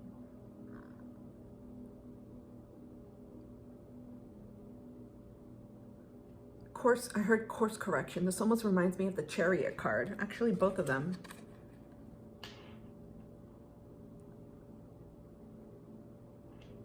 If any of you are taking sabbaticals, particularly since we got the solitude, I'm getting sabbaticals, a retreat, and it doesn't have to be going to a fancy resort retreat. It could be just retreating from the world. So sabbatical, time off, retreat, or simply taking time to explore and engage the next chapter of your life, to figure things out. There's a sense of movement here, of travel. This is connected to people, to the people group. It's opening you up to the next connections. These are soul level connections, like I mentioned earlier. So if any of you are getting inklings of visiting places, whether they're local to you, domestic, or international, across large geographic distances, pay attention to what you're getting, and of course what you have access to and what you can afford. Because if you're able to, follow those breadcrumbs that you're getting. Those, I call them like golden nuggets, intuitive nudges. Because breadcrumbs sounds kind of bad. It's associated with like breadcrumbing, but I don't mean it in that bad way. I mean breadcrumbs, you know, you're getting little nudges from the universe, little puzzle pieces. Pay attention to that, because some of you are about to start an adventure of a lifetime, and it doesn't have to be with travel. It's all up here. The shift is happening for you within, and so you're going to be meeting a lot of people. You're going to be embarking on a journey of inner travel exploration, inner exploration, but traveling within your soul, and also some of you outside, so geographic travel. Some of you are taking a trip finally that you've put off. So I am getting study abroad. Some of you are literally backpacking, taking time off to reassess in between. And there's movement here. The next card we have a bat here. We have a rebirth. I heard shaman.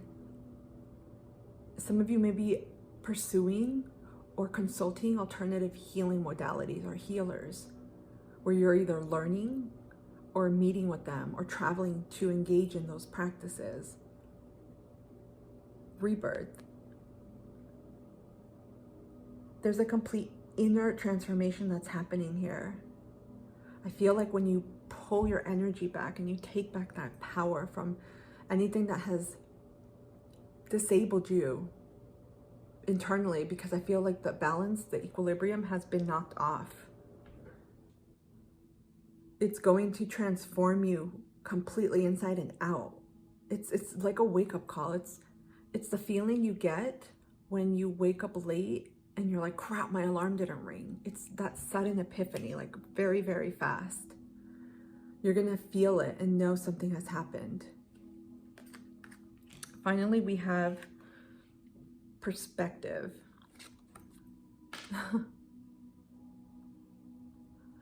Yeah, I feel like when the illusions break and you finally allow yourself to see things as they really are and to acknowledge it, because for some of you, there's going to be elements of grieving this and there's a sense of wanting to be alone, traveling. I get the energy. It's not even them in the picture because they're all alone, but there's an energy here. There's an energy here of wanting to kind of fly solo, if you will, for a bit. And that can mean, again, just taking time to re-engage with yourself again, because you're shifting really quickly on the inside, especially with how you deal with people. And that really affects everything, because we interact with people in so many different environments in so many different ways. Stay the course, I heard. Stay the course on your journey. This is a test of, I heard, test of faith, test of will. Some of you are runners or marathoners or do long distance type of sports or athleticism, but it's really about tapping into that strength within yourself. Because this process of inner transformation, to me, how I feel when this happens, because it happens often for me, just because of, we'll just say energy. I'll keep it short because I don't want to expound on it with your reading, but it just feels like you're being put in a washing machine and you're being squished. You know, when you have loads of laundry and you're like, I'm going to get it all in, we're going to do one load, and you have that damn comforter or that blanket that's really heavy and thick, and it's just like, no, you're going to have to wash it separately. And then you try to squeeze it in. It's like that. This rebirth process can feel like being stretched, being uncomfortable, feeling like you're knotted, unknotted, finally feeling good one day, feeling weird the next day, feeling off. It's a bunch of different emotions. So to me, I would imagine it would feel like being in a washing machine and being like that little sock that's being squished between all this stuff. So there's a need here of protecting your energy because you're coming out like a newborn baby. And when we clean up our energy, we are almost, I call it like a twinkling pristine star. We feel cleansed. We feel lighter. We feel like we lost energetic weight. Some of you may actually lose physical weight, and it's not uncommon. When you start releasing things, people lose weight because they hold on to it in their body. This is what I'm getting right now. And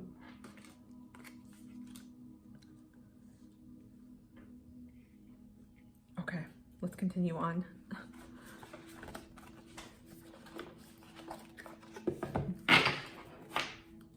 Okay, I'm pulling from the Seasons of the Witch Mabon Oracle. I've got quite a few new Oracle decks, and they're really, really cool. Let's see what other messages the universe has for my Cancers. You guys have one of the longer readings. What else do they need to know for the next 3 months? Okay, we got one card here. We got 12, Darkness Falls. You know, I was looking at this card. I always say to myself, you need to just speak it out loud as your proof, because I got that here. You see the darkness? Some of you may be feeling like you're going through a dark night of the soul, or just a massive change where you're like, things don't feel the same, especially with the people that I know in my life. We have here Darkness Falls, 12. Within you live the hidden. Let me start again. Within you live the hidden, the things that want nothing more than to swallow you whole. This may be about confronting your own shadows, confronting yourself about things that you thought were true, that you're realizing maybe they were true for that time of my life, that season of my life, and that version of myself, who I was at that point, but not anymore. There's an identity shift here. I'm not sensing identity crisis, but there's almost an unraveling and a coming together within yourself where you're peeling back a layer. Okay, so what I'm getting now is, for some of you that are acquainted with this practice and I go to a dermatology or an esthetician or do any facial stuff, they have chemical peels, because this is what I'm seeing. Some of you may have gotten this or wanting to get it, but when you get one of those peels that are especially strong, maybe, I think it's glycolic or lactic acid, I don't know, they have strong peels. And you wait a few days, sometimes a week or so, and then your skin starts peeling. It's like that. That is exactly the energy that I'm sensing here. You guys are peeling a new layer of yourself. And for some of you, you're realizing that you have a lot more strength and a lot more knowing than you have given yourself credit for. So this is as much an awakening within yourself as it is around you. Okay, I want to read from the book for you guys. On Darkness Falls. Let me make sure there's no glare. Okay. Your higher self chose this card because you have faults and have made mistakes. It's true that some mistakes are more costly than others, but no one lives a perfect life by any means. When you've made a misstep or when your faults put you in a sticky situation, defense mode can feel like a natural response. The wound from feeling less than has likely already triggered self-criticism, doubt, and even anger. And then to also bear the weight of someone else's disappointment, pain, anger, or criticism can feel like too much to carry. Before you know it, darkness has fallen and you're operating from a shadowy place rather than standing in your light and giving yourself some grace. You have pulled darkness because you're experiencing your situation from a dark place and reacting defensively. Every story has two sides, and it may be time to consider whether or not you also share some blame in your current circumstances. This card does not guide you to view yourself in a negative light, but to act as a neutral bystander who is merely curious, page turning, who's merely curious and observant. Oh, how might you advise a friend who is experiencing similar circumstances? Would you guide them to calm down and take deep breaths? Explain to them how they might be wrong in the situation, or even say sorry? You might find clarity and the answers needed for a positive resolution once you observe your circumstances from the outside rather than deep inside your shadow. Perhaps you will discover you were right all along, or maybe you'll be forced to acknowledge your own faults. As C.S. Lewis said, you can't go back and change the beginning, but you can start where you are and change the ending. Wow. I will say people are our greatest teachers because they mirror to us a lot of things that we're learning and things that we need to cultivate and learn about ourselves. Okay, what other messages does the universe have, please, for my Cancers? What else do they need to know? Okay, we have new moon, beginnings.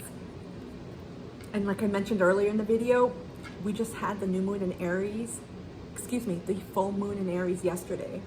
So to me, I get fire energy here. New beginnings. Got that with the Page of Swords. And we're seeing a lot of, to me, I'm seeing a mix of solar plexus, sacral chakra, and root chakra energy here, particularly with relationships. So you guys are calling in soul aligned, new soul aligned friends. And I say this loosely, you guys. Friends can mean, co-workers, new people in the professional space, collaborators, friends, as that implies, and also romantic people, partners, if you're interested. But this is a whole new cycle of doing relationships from a more highly evolved state within your own journey. You've just graduated, will be graduating, I should say, in this season, so that you're calling in friends, people, I should say people because I could confuse, sorry guys. You're calling in relationships that are more soul aligned and that actually feel good, and there's a reciprocal exchange happening. Look at this, we even have two tigers. They're mirror images from one another. And we have lotuses. So I feel like there's an expansion here happening with relationships in your life. They're reciprocal. They're balanced. But I feel passion here. Creative sparks. It's like when you get two kids on a playground and they just enjoy each other's company and have so much fun. Whether it's building sandcastles on the beach, or making cakes out of dirt and decorating with stones, or playing on the playground, or coloring. You know that enthusiastic friend? You just grab them and you just have so much fun. This is the energy that I get here. You're gonna connect on a very vibrant, buoyant level with these people. What other messages does the universe have, please, for my Cancers? Turned over. We have 44, eyes on the prize. Trust the guidance of your North Star. This is about trusting yourself. I mentioned this throughout, so I won't repeat it. But I will say, trust what you feel. That's the most important. If you can take away anything from this message and what to expect in the next 3 months, is trusting your inner compass and knowing that it's not ever leading you astray. Trust what you feel, especially around people. And especially around people where you know you have to create some distance or separate yourself or cut away. That's allowing you to move forward to where your soul wants to evolve and grow at this next stage in the journey. Okay, let's get a final oracle message from Archangel Michael, and then we'll grab a final advice card for you guys. What messages or message does Archangel Michael have for my Cancers, please, for the next 3 months? Ooh. We have 11. You guys, 11 is the signifier of new beginnings, also spiritual advancement, balance, harmony. We have embraced this magical moment. You are in the perfect energetic space for manifesting miracles. Allow your wishes to be fulfilled. This definitely has to, you have two ascended master numbers here, or master numbers, I should say, 44 and 11. So they may be prominent for you. The more, it's kind of like getting back into step. If any of you have ever been in like lines where you have to stay in line, or even in like marching band, because that's what I'm getting, some type of line or cue that you have to make. I feel like many of you are getting back in line in your soul journey. You're like, oh, okay, well, we took this detour, which was part of the plan, and we learned this, and now we're getting back in line. This is about focusing on you, where you're being called through feeling about what's next in your journey. So this is feeling into it, what feels good, the signs and messages that you're getting around what's coming next for you, because everyone is going to know it. It's personal. For someone, a sign that they get is going to mean something very different from someone else. In other words, the more you stay attuned to what feels good and what doesn't, and the more you let go of what's done, the more that you are also magnetizing this. Like I mentioned earlier with the Ace of Cups and Seven of Swords, this is the energy here, especially with relationships. Massive, it's like a blender transformation happening. Can we get final advice, please, for my Cancers? Final advice from the universe.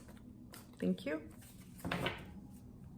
Bottom of the deck, we have 10 of Cups. 10 of Pentacles, holy shit. You guys, these are the two, I feel, the two best cards when it comes to relationships. They're stable, consistent, committed, long-term, and loving. There's a soul bonds here. I feel like many of you are going to be reacquainting yourself with past life folks. We have 8 of Wands as your advice.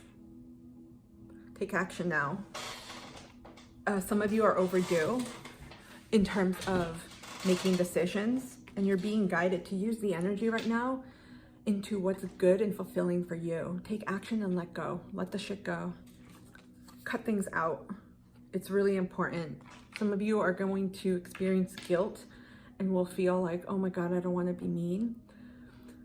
The only person that's going to be affected in a very detrimental way if you continue, and if things continue the way they are, is going to be you.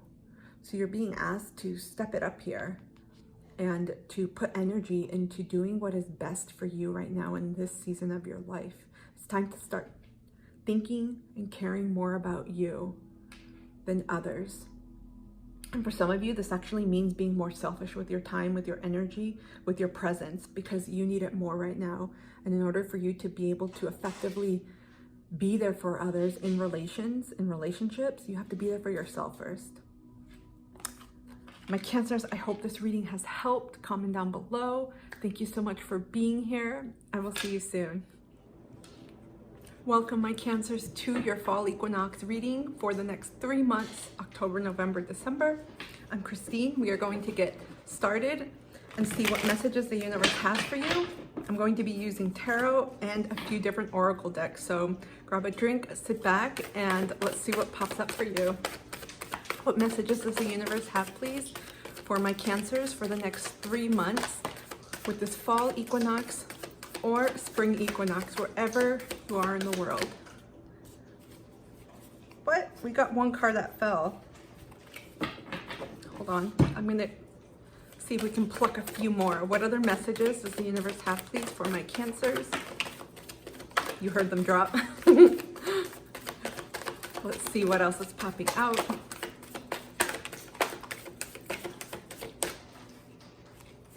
Oh, shoot. You guys got now a bunch. Okay, we'll take them. You have quite a few here. Hold on. Okay, we got 6 of Pentacles. I'll show them and then we'll talk about them. We got Knight of Cups. This is earth energy and water. We got the World card, the fixed signs, King of Wands, fire, Leo energy, 4 of Cups. Excuse me, 5 of Cups, 4 of Swords, Page of Swords, and the Moon in reverse. Okay. Wow. It's like a cyclical energy, what I see coming. Again, I'm getting very similar themes to many of the other readings. There's a lot of cleaning house. A huge cycle is underway for you guys, especially of what you really care about in this part of your life. I feel like there has been an imbalance, and you guys will be feeling any areas of your life that have been imbalanced. Let me slide back. And right now I feel like you're looking for inner balance as well as outer balance reflected in your reality. But for the next 3 months, you're wanting for things to be stable. I'm getting peace too, but it's almost like peace in that things in your life feel manageable. It doesn't feel like one area is always popping off like a volcano, or another area is, you know, popping up with issues just as one settles down. You're wanting, I heard equalness, but it's not just in terms of partnerships, it's in all areas of your life. You're wanting reciprocity as well. Energy exchange, not just with people, but what you contribute in the world, what you give out, you would like to receive that as well. And I feel like this also speaks to overgiving. And some of you maybe, you know, those extendable, retractable leashes? It's like pressing it and the leash comes back. I feel like many of you are rethinking, where is my energy going to? Why am I feeling like energetically lopsided, or things aren't balanced? And that's what's going to be happening. This next 3 months is going to be a period of letting go, releasing, recalibrating. You know, sometimes with the phones and computers and some other tech equipment, you see it like move and it tries to calibrate. That's exactly what I'm feeling here. You're examining every aspect of your life that affects your inner stability. So your inner world, your emotions, your mindset, your beliefs, but also your inner sanctuary. That could go as well within, but also where you surround yourself. So your inner environment. Excuse me, I keep saying inner, but I feel like your home is an extension of that too. So this will be your environment, your home. What keeps you, or what you consider safe, emotionally, physically, also financially, since we have Pentacles here. I feel like there is a switch up happening, and we see, again, I don't have enough hands to pull them all up, and we'll get to those. But I'm sensing there's a complete renewal happening, a cycle that you want to just press, time for recalibration, time for reset zero, time to start over. I'm wanting to do things differently. You're not just wanting offers, and this is going to be in all areas of your life, especially your stability and with any relationships, love or otherwise. You want all in, you want commitment, you want to bring your full self and have that other person bring their full self to, or that situation. For some of you, you guys are looking for jobs that really value you, that are equitable, that offer a chance for you to be seen and grow, but where it's matched. I'm getting 401k energy. So for those whose companies or organizations also contribute to your retirement, a 401k, it's almost like if you contribute whatever your currency is, if you contribute $1, we'll match it $1. And some of them, they give you bonus, right? They're like $5 for every dollar you contribute, whatever it is. This is exactly what I feel many of you are reassessing over the next 3 months. Am I over contributing, or where am I over contributing or over giving in my life? And to what or to whom am I giving? Is that being returned as well? And again, it's not a tit for tat energy. It's not like I'm gonna keep score in my notepad area to see this person did this for me, check. I feel like it's on average, you just feel into it. And many of you really tap into your feelings. I'm talking about like the emotional body, your intuition. So you are going to know, with this particular relationship or with this job, or maybe this project that I've taken on, I am just allocating way too many resources, too much of myself, and I'm ready for a complete change. Because what I see here with the world is you are ready to expand yourself. Your soul is wanting to expand out of this container that you have perhaps gotten accustomed to, gotten comfortable with, maybe for years or decades, because I'm sensing a longevity here. Especially with the Pentacles and the World card. I feel like this is a huge shift coming where all of a sudden you're like, whoa, this isn't working for me anymore. Either my values have shifted, or I've woken up and seen shit for how it really is. It's taking off those rose-colored glasses, but also the illusion, the fantasy, or what you would have wanted to see. And I feel like this, again, these are themes that are coming up with everyone, particularly as we draw closer to the eclipse energies. But in this period with fall or spring, there's an area of, or an energy, I should say, but also an area of rebirth, of letting go and of newness, right? Ending something, starting something new. And you have that with both, regardless of the seasons, right? It's the energy that I'm feeling here. So there's a complete overhaul, like a 180, you could say, in how you're wanting to live and how you're wanting to manage existing relationships, where you're wanting to go. It has to do with your value and what you're giving forth. You're wanting to contribute, but also be compensated fairly. You're wanting to give and care and provide nurturance to your friends and family, but you also want to receive that too. More importantly, you're also wanting for people to appreciate you. And some of you, you may, I don't want to say you may like or you may enjoy words of affirmation, but I feel like many of you, your love language is words of affirmation, or even acts of service. But you're wanting to be seen, you're wanting to be appreciated and valued. And I feel like this shakeup in your internal foundation, which essentially stems from your core values, something has shifted and you're like, whoa, this can't work anymore the way it is. Something has to shift, because you want equalness. I keep getting that. You want reciprocity, you want balance. You don't want this to be, lopsided. You want equal exchanges in energy, and this is all about energy exchange. A renewal is definitely coming for you guys.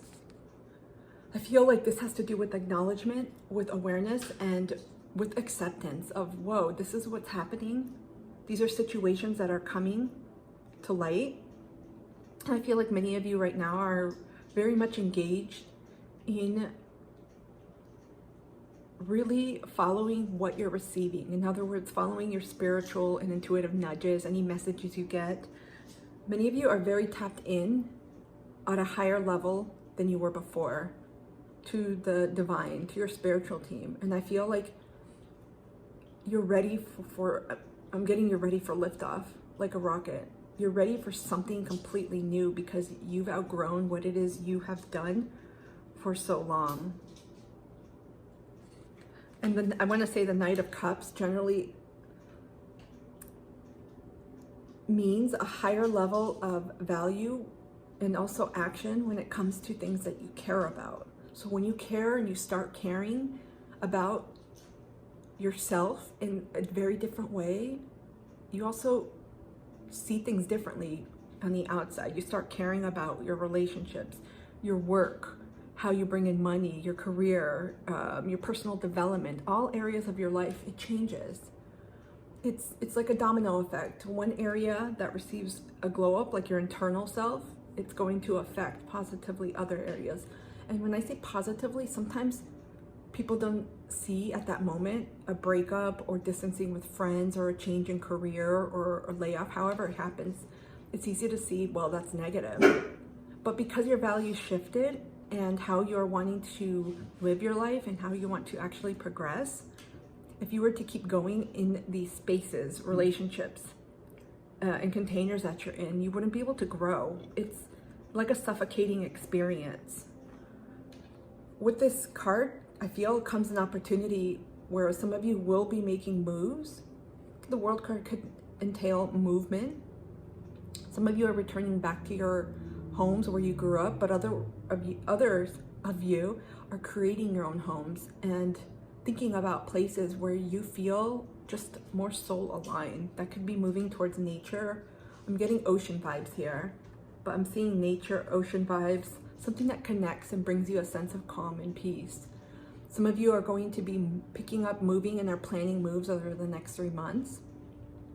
And some of you, this movement comes with jobs or a career shift, which could be a part of it too, but there's going to be some change in your income where I feel like you're going to be compensated more equitably, fairly, but also where you're going to be valued. You're going to feel appreciated.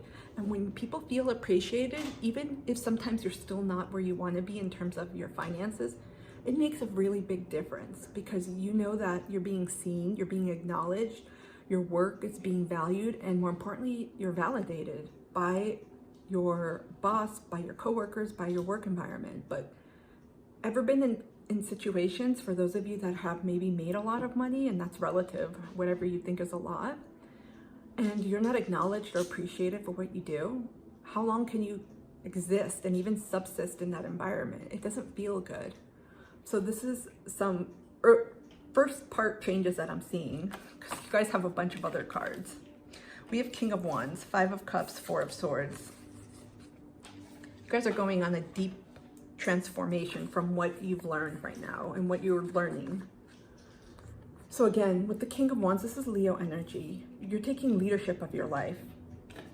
This is what I got from the wheel. After waking up and realizing, whoa, this is no longer working for me. My values have shifted. This is what I really prioritize and care about right now in my life, especially with work. There's again an equalness I keep getting. Now comes the part of taking action and what you need to do. So over the next 3 months, there's going to be a point of you're rising up for yourself. This is really connecting to what makes you feel good, what doesn't make you feel good, what entails you to have fun and bring your joyful, full inner child out, but also to use that as a way to foment your own life map, if you will. I feel like there's a lot of direction that you have and will be obtaining. You have an inner sense of knowing here. After realizing what you don't want, unequalness, and essentially things that aren't balanced, things that don't value you, things where you have overpoured and you're realizing when you retract a little and people or situations are not receiving what you once gave, you're going to see very quickly who truly appreciates you and who's only there to get something out of you or who's there to really support you. This is going to entail a time of deep reflection, introspection. Some of you will be taking a lot of time to navigate, because I don't sense these are going to be losses. Excuse me, I'm saying losses. I don't feel like these are going to be actions that you take precipitously. In other words, you're not going to be doing it extremely fast. Like, okay, today's Monday, Tuesday, I'm cutting contact with this friend, or I'm leaving the job Friday. No, I feel like there's going to be some almost like soul searching vibes, but you're going to be thinking deep, like getting under a blanket, grabbing a tea and thinking, reflecting. I see journaling for some of you. I feel like some of you are connecting to your dreams or doing meditations or hypnosis or some type of maybe past regression, those types of modalities or therapies where you're wanting to connect, heal traumas, because some of these imbalances may have been caused or related or stemmed from childhood or even adult experiences. Past life for some of you as well, but most of you I'm getting it's from this incarnation, from childhood. So there's an element here of taking accountability, because it's easy to say, well, those people are not reciprocal, it's all on them, they're to blame, etc., etc. But I feel here a very mature, emotionally mature vibe where you're taking accountability and you're like, okay, time to sit down, let's take stock, what's happening? Because clearly, for example, this relationship, because you have Cups and Swords here, so to me this speaks of communications, feelings, emotions, and anything that you are letting go. And I feel like you're taking a deep look. It's not just like cutting this friend out because this person is just unfair, they don't give back, they're one-sided. You're also examining your role.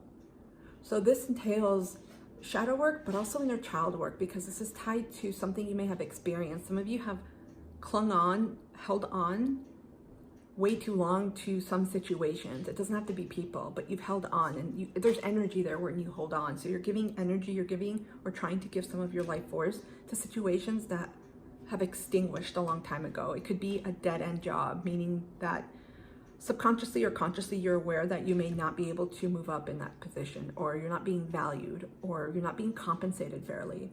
In relationships as well, you may be overgiving, and you may have come to the realization, I'm the one keeping this flame alive, this relationship alive. Because what we see happening here is a period of letting it go. You know, when you just come to the point where like, I can't do this anymore. Yeah, it's painful, and I sense there's going to be crying, grief, especially for what could have been. And I feel like many of you were the ones that were carrying the what could have been energy. In other words, you were shouldering the bulk, whether it was in a job, a project, a relationship. But there's a deeper sense of, you know what was my role in this? And that's exactly what I'm getting from the King of Wands energy. You're taking action in a leadership direction in your life, but you're also taking accountability of what was my role in this situation. It doesn't mean that I'm to blame, but how did I allow this to happen? And what can I do next time to make sure that if someone tries to do this, that I know this isn't for my highest good, I'm going to walk away. And so there's a deep level of contemplation, introspection, and review. It's as if you've hit the pause button on a movie and you're like, time out. And you know when people have those life review sessions in movies where they're about to die? Like I'm getting, what's that movie with Bruce Willis? Armageddon. At the end, when he has to press the button to explode the asteroid, he has like a flashback of his life from beginning to end. It's kind of like that. And I feel like you're doing a review right now where you're at. Pay attention to your feelings and what comes up, because you're going to know right away what needs to be released. I feel like this cup, some of you, we have one cup behind that still has some liquid, but many of them have dried up. And to me, this signifies where you have been overgiving. And this, I feel like with the foot being here, you're begrudgingly tipping that over. It could have been an accident, but I feel like nevertheless, it's coming to your awareness where you're like, I gotta let this go. I can't do this. And you have one cup left back here. It almost seems like a magic cup. And to me, I feel like it's a way of reclaiming yourself, reclaiming your space, reclaiming your authority, reclaiming your power, reclaiming your sense of who you are. You know, when you release energy drainers, it's almost like the magic springs back to you. Energetically, it happens. Some of you may benefit from cutting cords, cutting ties, doing a ritual of sorts, because I sense here, for many of you, this is going to be very emotionally impactful and draining. So this could concern other people, and it's something that you have been part of for a long time. It could be a job, a career, a particular goal that you're releasing. It could be a belief system. Again, especially around your value, that maybe overgiving was your way of showing people your value, or that you wanted to prove to them, hey, I'm worthy too, and this is what I have to give. And I feel like with the Four of Swords, you may experience it's like grief to me that I'm getting. You know when you let something go even though you're certain you want to let it go, whether it's a job, a person, place, belief, there's that period of coming down from it, a period of recovery where there's discomfort, where there's a feeling of, did I make the right decision? Self-doubt. Am I doing this the right way? Why do I feel worse than when I did when I was in this situation? What's happening? And sometimes all the emotions you've bottled up and you've kept in, and that you've essentially piled on within yourself energetically, it comes out like a dam. It releases. It's actually really exhausting. Whenever you end something, when you move, even if it's for something you want to do, there's a period of exhaustion. Your body is tired. You've gone through a lot. You're purging. This is exactly what's happening here. You are getting rid of people, places, things. And with that comes an energy of releasing. So you may feel extra tired. To me, this is also indicative of really taking time out to rest. That could be rest through meditation, rest simply laying down, putting on some music, or getting under a blanket, going to bed earlier. There's something here about extending time for yourself to rehabilitate the tiredness. It's like a soul tired. When you've just been dealing with something for so long, you feel it, and that drainage is going to come. It's the best way to explain it is when you're puffy. If any of you have experienced some type of like bloating or lymphatic,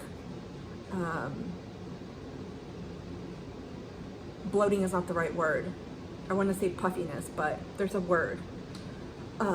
If any of you have experienced something like that, and you know when the water drains and it empties out in your body, especially after a massage or after water therapy, or simply after drinking a lot of water, you feel like you're emptying something out. You feel like you're draining. This is the worst possible image I'm getting, but when you have a pimple, or even when you have a wound that has pus and it has to be drained, and so doctors have to, take care of it. and then your body can start the process of recovery and healing. That's what I'm seeing here. Energetically, for some, it could be physically from being part of a job or a situation where you were physically working a lot, or whatever it is with people, because when you overgive energetically, whether you're always there for them, helping them, it is draining as hell. Physically, you feel it because you're taking on energy, but I also feel emotions of other people. There's going to be a time of really exploring what rest and allowing yourself to lean back a little bit. This is rest and rejuvenation, and it's going to be, again, different for everyone. For some, it's going to be sleep. For some, there's a retreating element here where you're going to take some time out and decrease your extroverted activities. So being around a lot of people, because that's another way your energy can escape as well. Whoa, there's a lot of messages here. Finally, we have Page of Swords and the Moon card in reversed. So to me, which is interesting, this is both earthly and spiritual. You're going to find out the truth of situations you're involved in. You're going to also gain, greater clarity. And I feel that what was hidden will come to light, literally, as you see here. It's going to revive in you an inspirational oomph, like a flame that you just turn on, like a brand new candle. Because after this period, hold on, I'm getting the cards. After this period of releasing, of purging, and these are deep. Some of you may have reluctantly, you don't want to do something, but you know it's going to benefit you. But I feel like, again, there's an energy of, I got to take a time out now. I got to take care of myself. I need extra rest. I need to essentially recoup my energy and refill it. Think of it like a phone. The phone dies, it needs more energy, so we got to plug it in until we see the little batteries go up, right? Same exact thing. Some of you are going to plug yourself in to different activities that make you feel good. You know what? I didn't do this for the other signs, but I have a self-care deck. I mentioned that, and I got the inspiration to pull. So I'm going to pull for you some self-care messages with the self-care oracle. What are some ways that my Cancers can take care of themselves during this season that'll help rejuvenate them, that'll help rejuvenate and restore their soul, and that'll help them recoup their energy?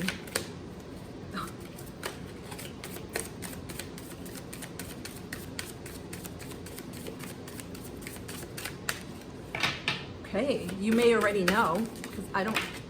Okay, we got some messages. Okay, we got connect with fire. This is actually a great way to release in the purging stage. You can write things down, express things on paper, and burn it, and you can release it. Also, candle work. Some of you may enjoy surrounding yourself with candles, battery operated or natural, or doing candle work where you work with the candle, set an intention, and you can light it and you can meditate with it. You can turn it on whenever you're resting or relaxing, or you can use it simply as a way to connect to whatever you intuitively pick up. To me, connecting with fire is also a precursor to the creative inspo that you will be receiving. Because when you allow yourself to rest and then you start connecting again and feeling back into your energy, it's like a fill up. You're getting charged more. We have energy work. Here are the numbers if it means anything for anyone. We got 12.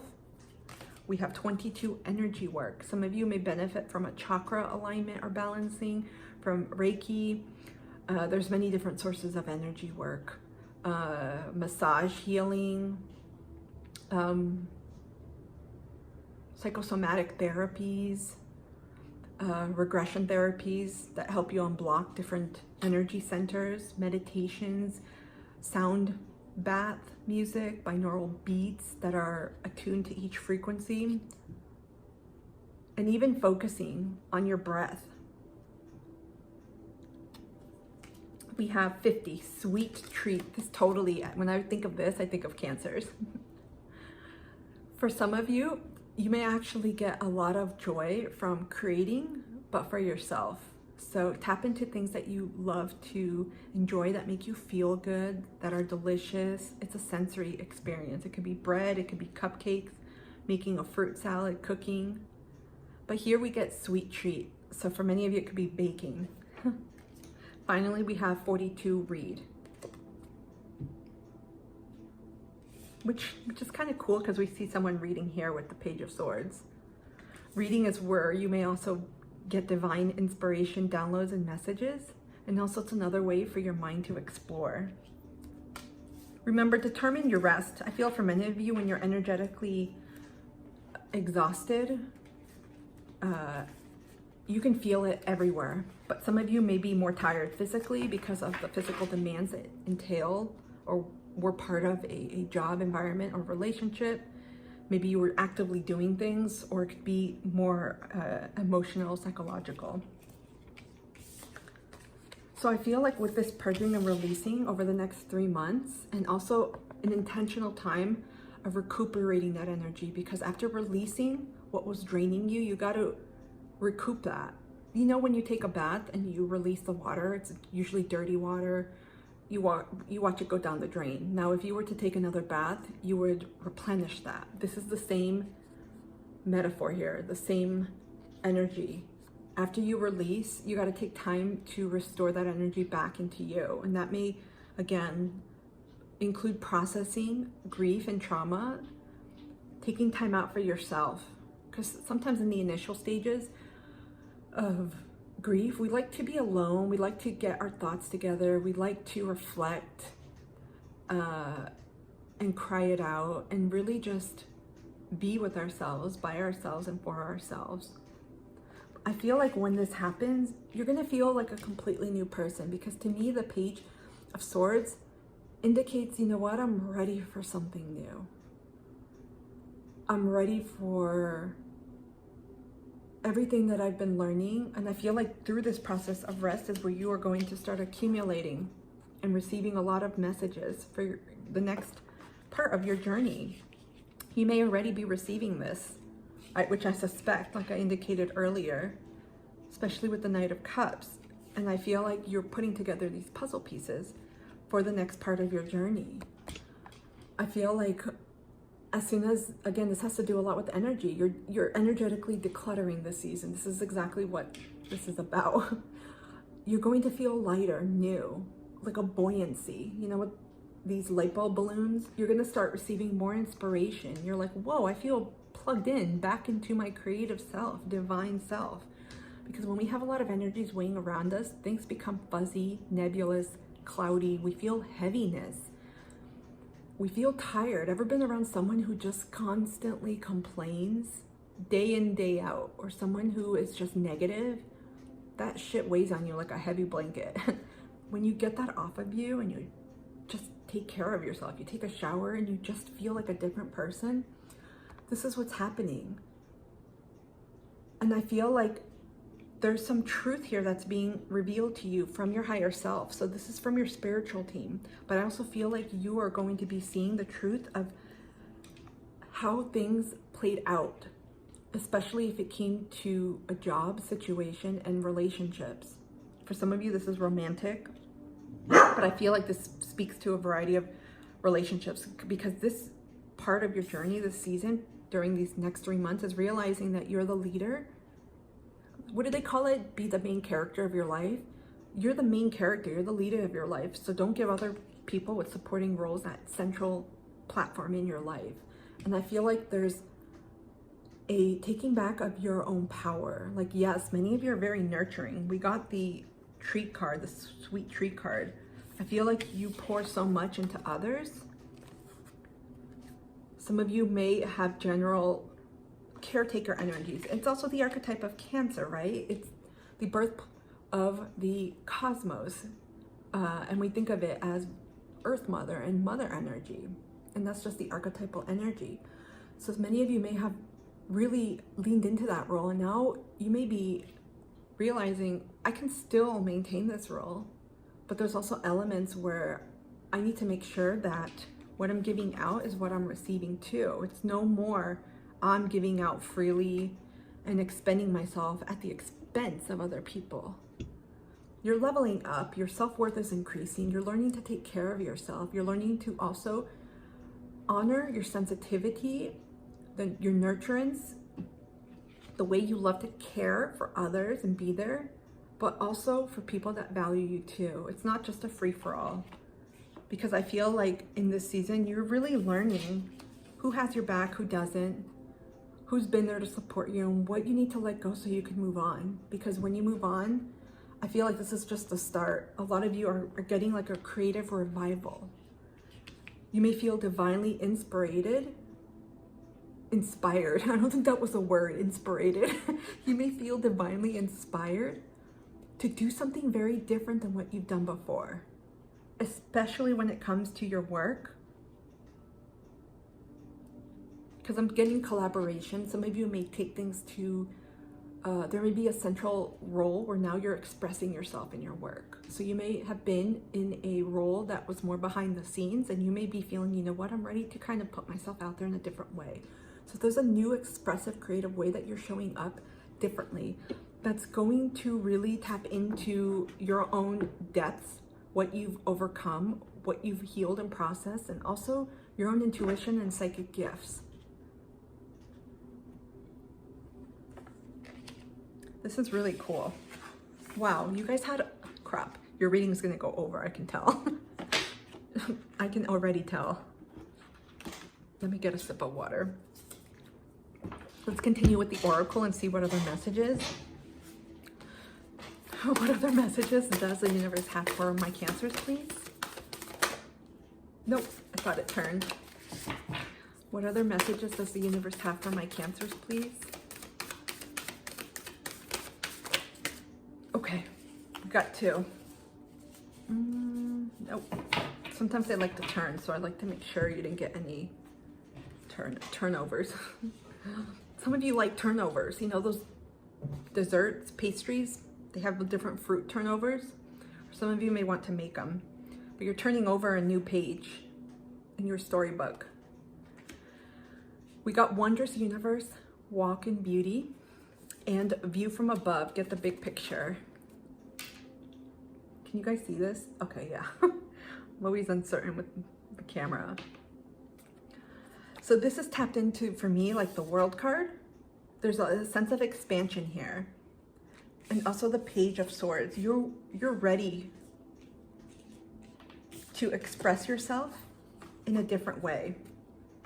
In all areas, relationships, work, what you do.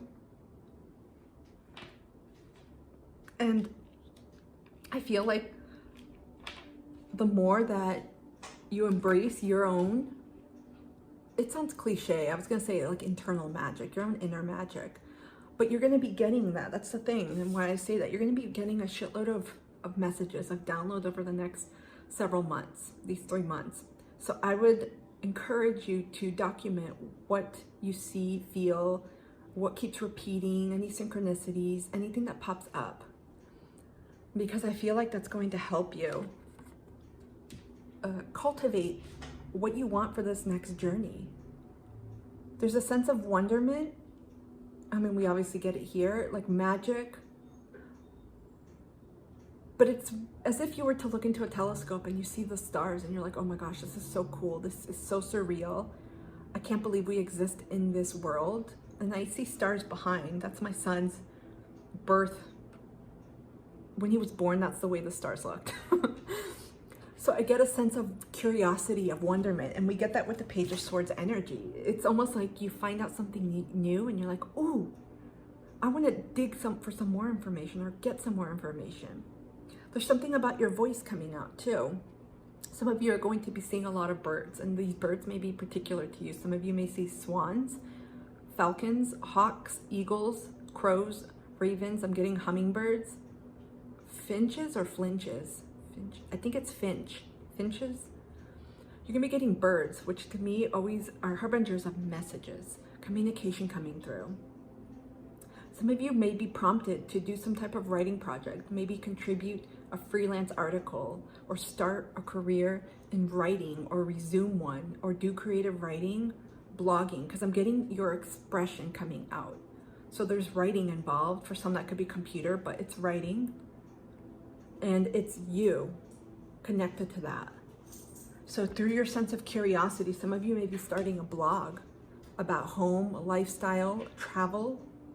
It could be cosmo, astrologically related, but there's something about you and what you're receiving. So this is all divine creative inspiration coming from you. Sharing your thoughts, sharing your reflections. It could be book reviews too, where you are going to be contributing your own sense of magic and wonderment. You see, when you see these pictures, to me, I get little kid energy, but also a fascination, like, wow, this is really cool.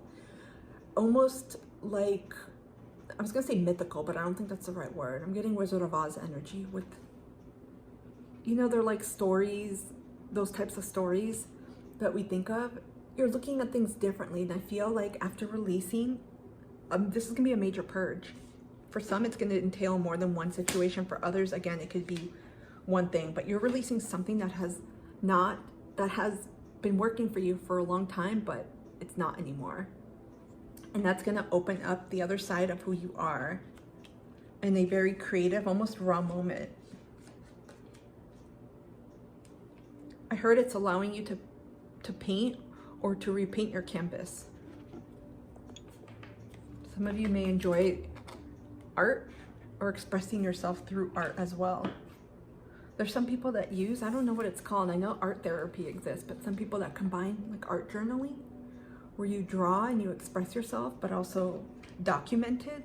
So I know some artists, I think if you create, you're an artist, but there's different artists, right? Some people create or photograph, and then they put it in as part of a blog, for example. It's something like that. What? I pulled from the Awakened Soul Oracle. You got rebirth. We have a bat here. I mentioned this before. This is the world energy. Some of you may be starting anew. We get that with the Page of Swords. Some of you may be traveling or going to a Mercury line or going somewhere where you're going to be learning a language or communicating or simply moving, like I mentioned. And you got 21 too in the other self-care card. Look at this, you're going through a rebirth, a huge transformation. This is a journey, and you see the bat, and there's a new moon. Some of you may work with bats or connect with bats, but this is amazing. You're being reborn because you're letting go. This is a very transformative process for you. 180, I keep getting. Okay. What other messages does the universe have for my Cancers? Oh, that was loud. We have Autumn Equinox 3. Nothing is whole without the acceptance and acknowledgement of all.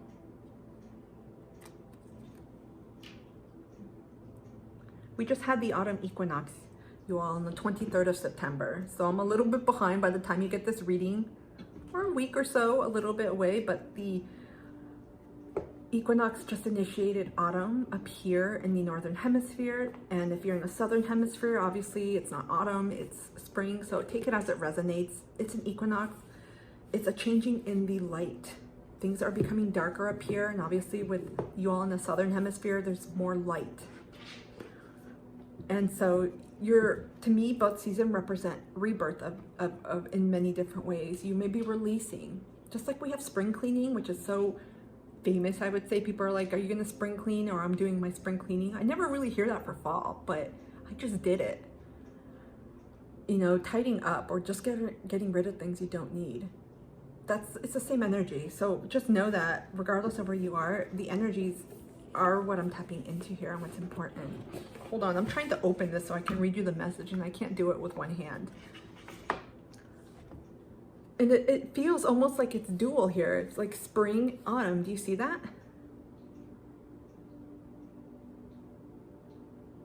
This is a point of really seeing things for how they are. There's an element of truth, like I mentioned, in this season. Okay, let's read this.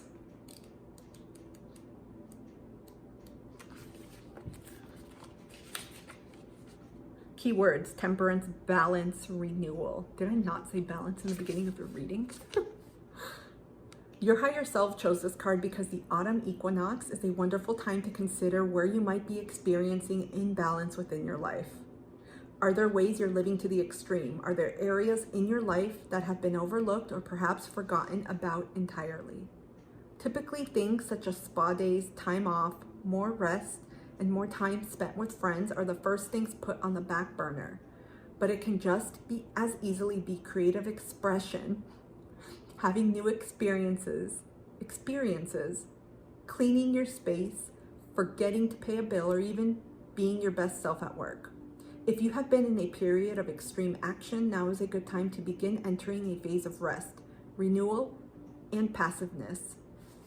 This makes me think of this card, Rebirth. Attempting to force your way forward may actually be the reason why you're not receiving the results you're hoping for. Likewise, if you have felt stagnant or are falling victim to the extremes of laziness, receiving this card is your sign to renew your motivation. To renew your motivation to prevent anything else from falling through the cracks. Balance is not just related to physical action. Balance of the mind is also a worthwhile cause.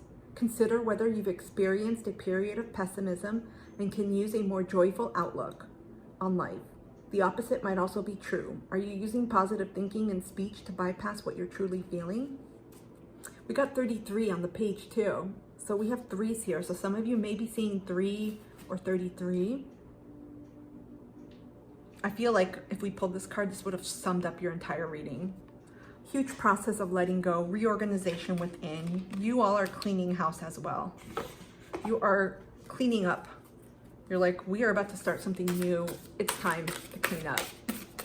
What other messages does the universe have for my Cancers, please?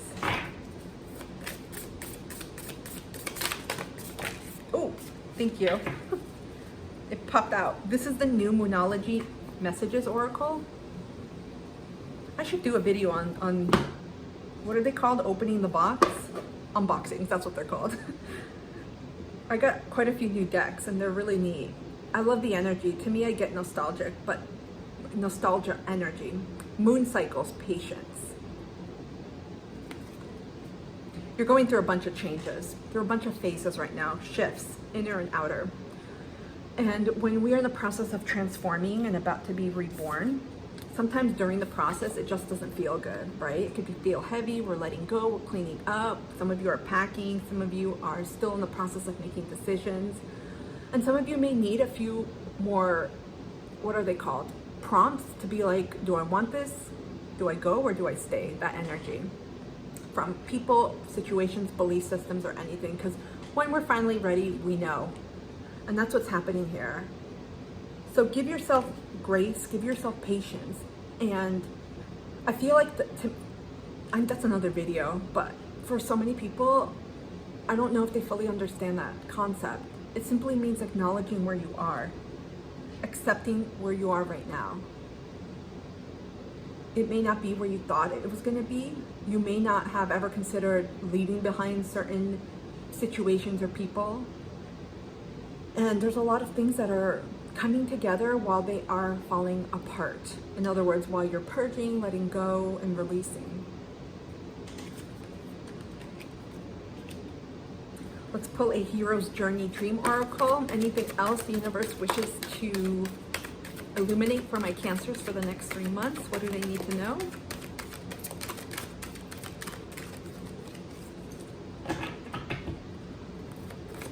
Didn't come through. Anything else my Cancers need to know, please, for the next 3 months?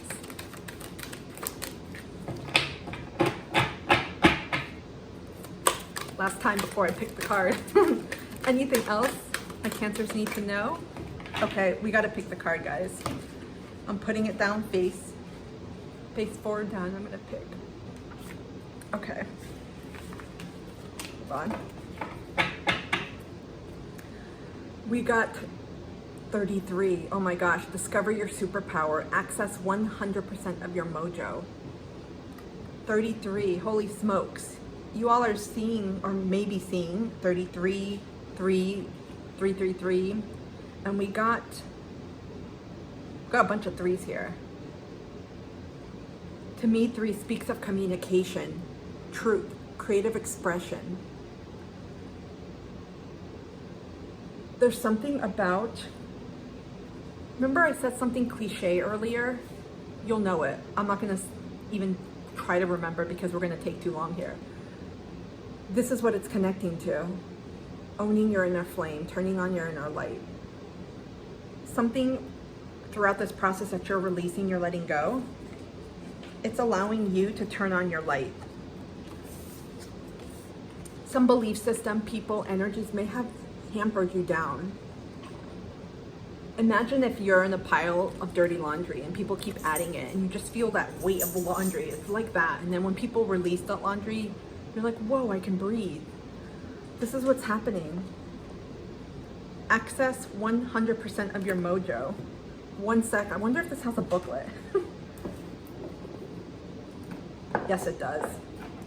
I don't think I've ever read from this booklet. I don't recall. Okay, we're gonna read from this.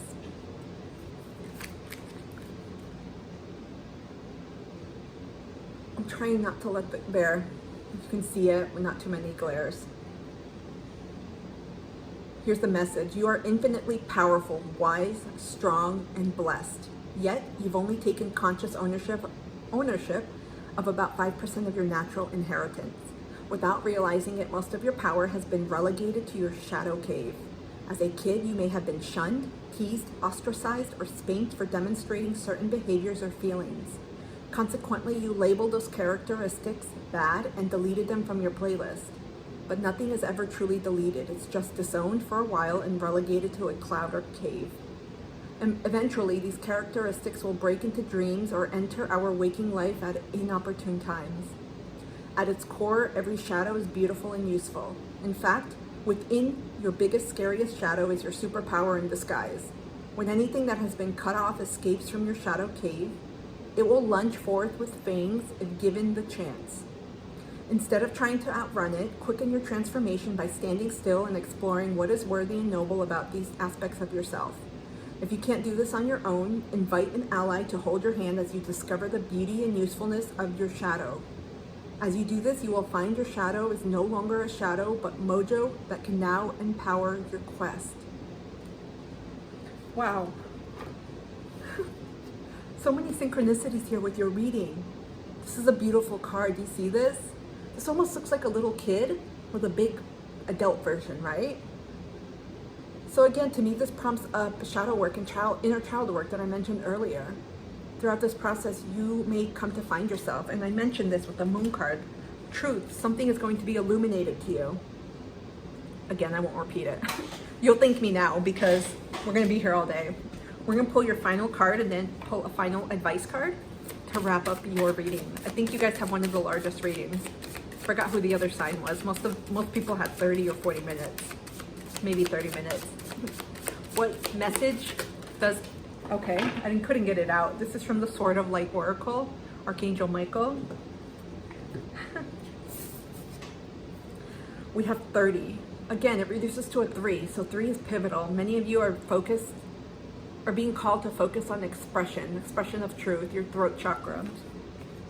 We have stepped into the spotlight. Kid you not, I can't make this shit up. From my cliche that I mentioned earlier to this card and now this, you have a message that the world needs to hear. It's time to share your wisdom. I want to say a bunch of F words right now. Look at this. There's something you guys are wanting to start or being prompted to start. You're getting signs. If you keep seeing signs for blogs or for starting a YouTube channel or for writing, creative writing, or submitting your piece of work, do it. You have so much support. I'm getting goosebumps right now. You have so much supportive energy right now. Look at this. Some of you may actually get into, because of the inner child emphasis and element of wonder and magic, some of you may be doing something with like children, like children's books, illustration, working with children, maybe reading to children or creating books, something like that, but it doesn't have to be. You're meant to be seen. You're being guided. It's time to speak up. Whatever you're going through in this season is preparing you. And again, you guys, for some, it's going to happen over 3 months. For some, it could be shorter. Everyone's on different timelines. So please honor yourself on that. Don't compare yourself to other people's timelines. Take note of all the messages you're getting. Maybe you come across a publishing house. I'm seeing like a triangle publishing house. I have no idea. I'm not an expert in publishing houses. But maybe you're coming across people that do work with publishing in all different areas. There's something here about your own voice, your own creative expression, and it has to be you because it only comes from you. It's almost as if you get a message and the clouds part and it comes just to you. It downloads like a little cloud. It downloads just to you, so no one else will get this, right? Ever see books on teen books, for example, horror books? Think like the Goosebumps series or R.L. Stein, or what's his name? What's the famous writer who does horror? I'm forgetting his name. Anyways, everyone has their own way of writing, if you've noticed that. Same thing with, I'm getting models right now. So I'm getting a lot of creative energy. Models, runway models. They may all do the same thing, right? Wear different designer clothes or even different outfits or whatever they're marketing for or showing off to people, you know? But they all have their own unique essence, their own walks, their own energy. It's the same way here. So if any of you are feeling doubts right now, where you're like, it's already been done, what can I offer?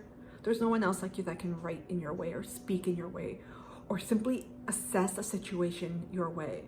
Think about tarot. Some of you are interested in magical stuff. We're gonna leave it at that. It could be paranormal, parapsychology, esotericism, occult, metaphysical, astrological, other sorts of divination, whole crap load, there's a bunch. It's really easy to say, but there are thousands of tarot readers out there. How am I gonna make a difference? If you notice, we're all like different flavors of ice cream and gum. Not everyone's the same. Everyone has their own unique essence, their own style, and that's exactly what's coming here. There's gonna be no one like you. Don't get discouraged. Keep submitting because you're going to be successful. Your superpowers and your creation. It could be the way you do what you do at work. Some of you may be saying, well, I don't do any of this. You may be speaking or have a speaking role at work. Maybe you are a therapist or a counselor, or you communicate or an advocate. What you say precisely is the golden nugget, the light. You got a crap load of light references here. Okay, can we get a final advice card, please, for my Cancers? Final advice from the universe for the next 3 months, please, for my Cancers. Look what we got. Emperor, Aries energy. I feel like with Aries, similar energy, but here, it's time, and look at the light trail. Do you see that? It's time to tap into this because the Aries, well, I'll say the Aries energy, but the Emperor energy as well. The Aries energy archetype, I'll say, is one of doing things even if you're not ready, right? It's doing things and you're like, wow, this sounds like a great idea. Let's do it. And sometimes you're like, whoa, what if it doesn't work? Aries is already ahead of you, like 3 weeks, because they've already done it. It didn't work. They went back and did something different. Take charge of your life. Take a strategic move. This may also signify taking a risk on yourself.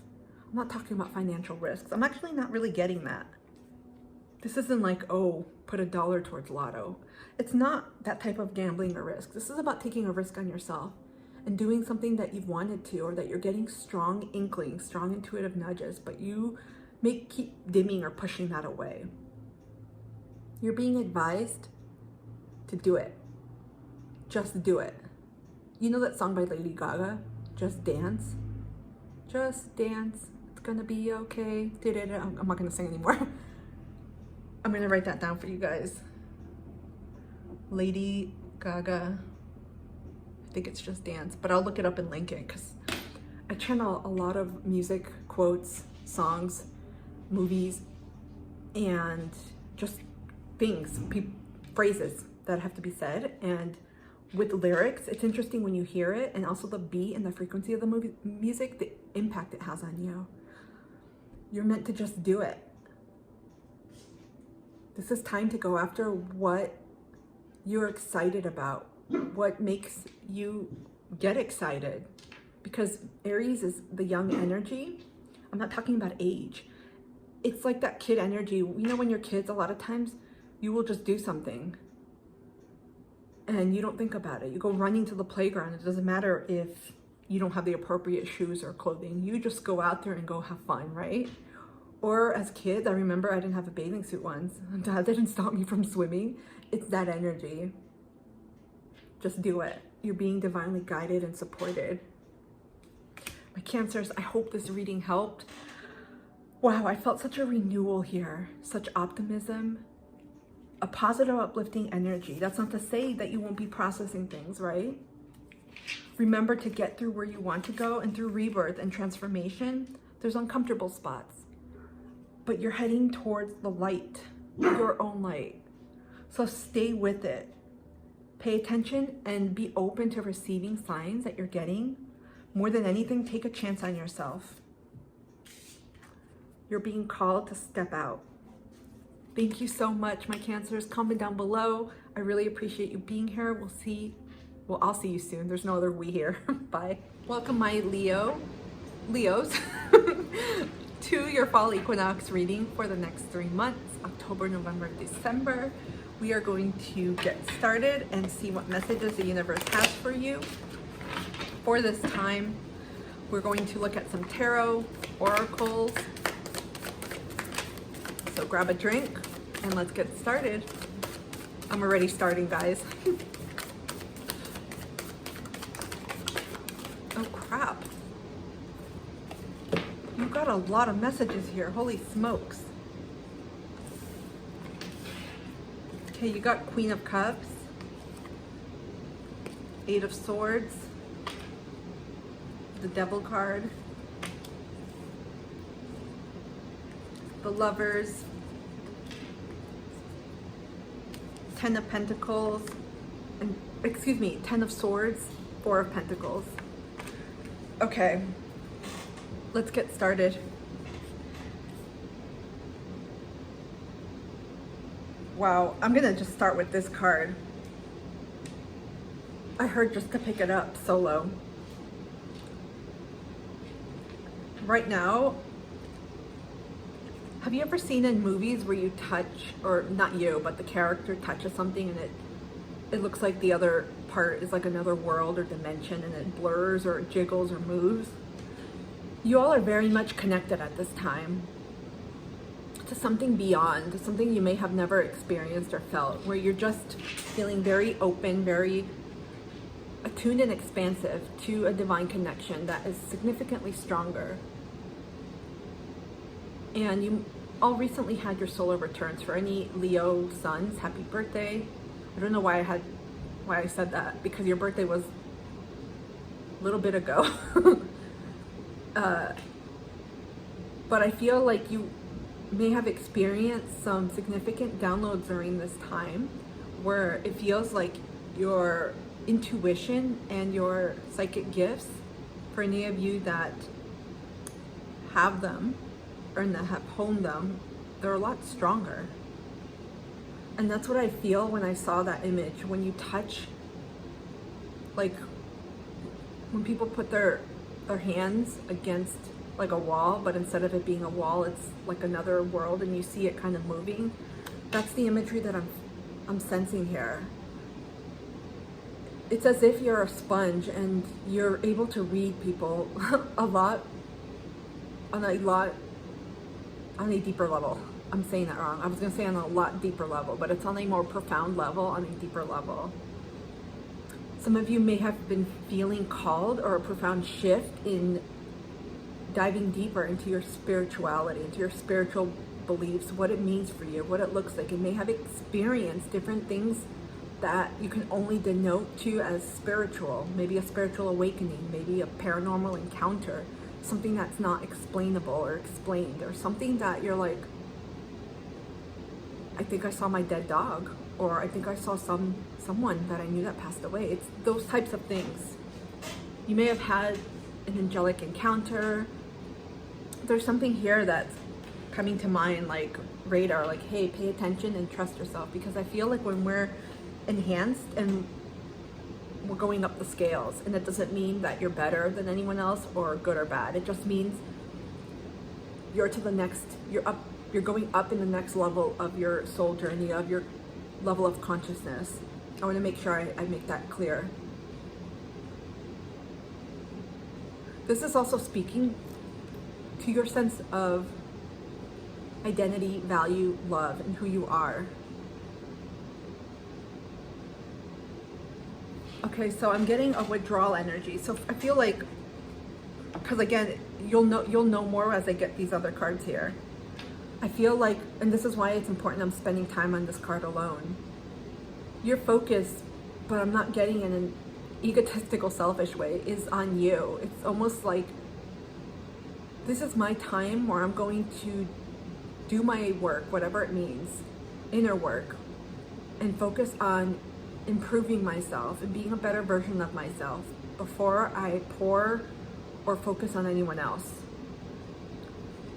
I'm only looking from the energy from around this time until the next 3 months. So October, November, December, I should say, for those 3 months, not into January. So I sense beforehand, even though I didn't tap into it, but what I'm sensing beforehand is some of you have had complete clean breaks. You know when a dog bites a bone, it's a clean break. They just bite it and you're like, wow. It's like that. Something shifted for you that almost drew you back into self-caring, reevaluating what that looks and means to you, pouring into yourself and asking, you know what, I really want to feel better. It's really not, I mean, the end goal may be looking better, but it's more about the internal work that I'm sensing here and that's happening here. And this is very spiritually led. So some of you have been and will be exploring over the next 3 months more spiritual and holistic alternative modalities. Some of you may just be feeling a call, whether it's astrology, divination, sound bowl, music healing, using music as a way to heal yourself. I'm getting somatic modalities too. You got breath work, releasing energy. You know when animals shake like that?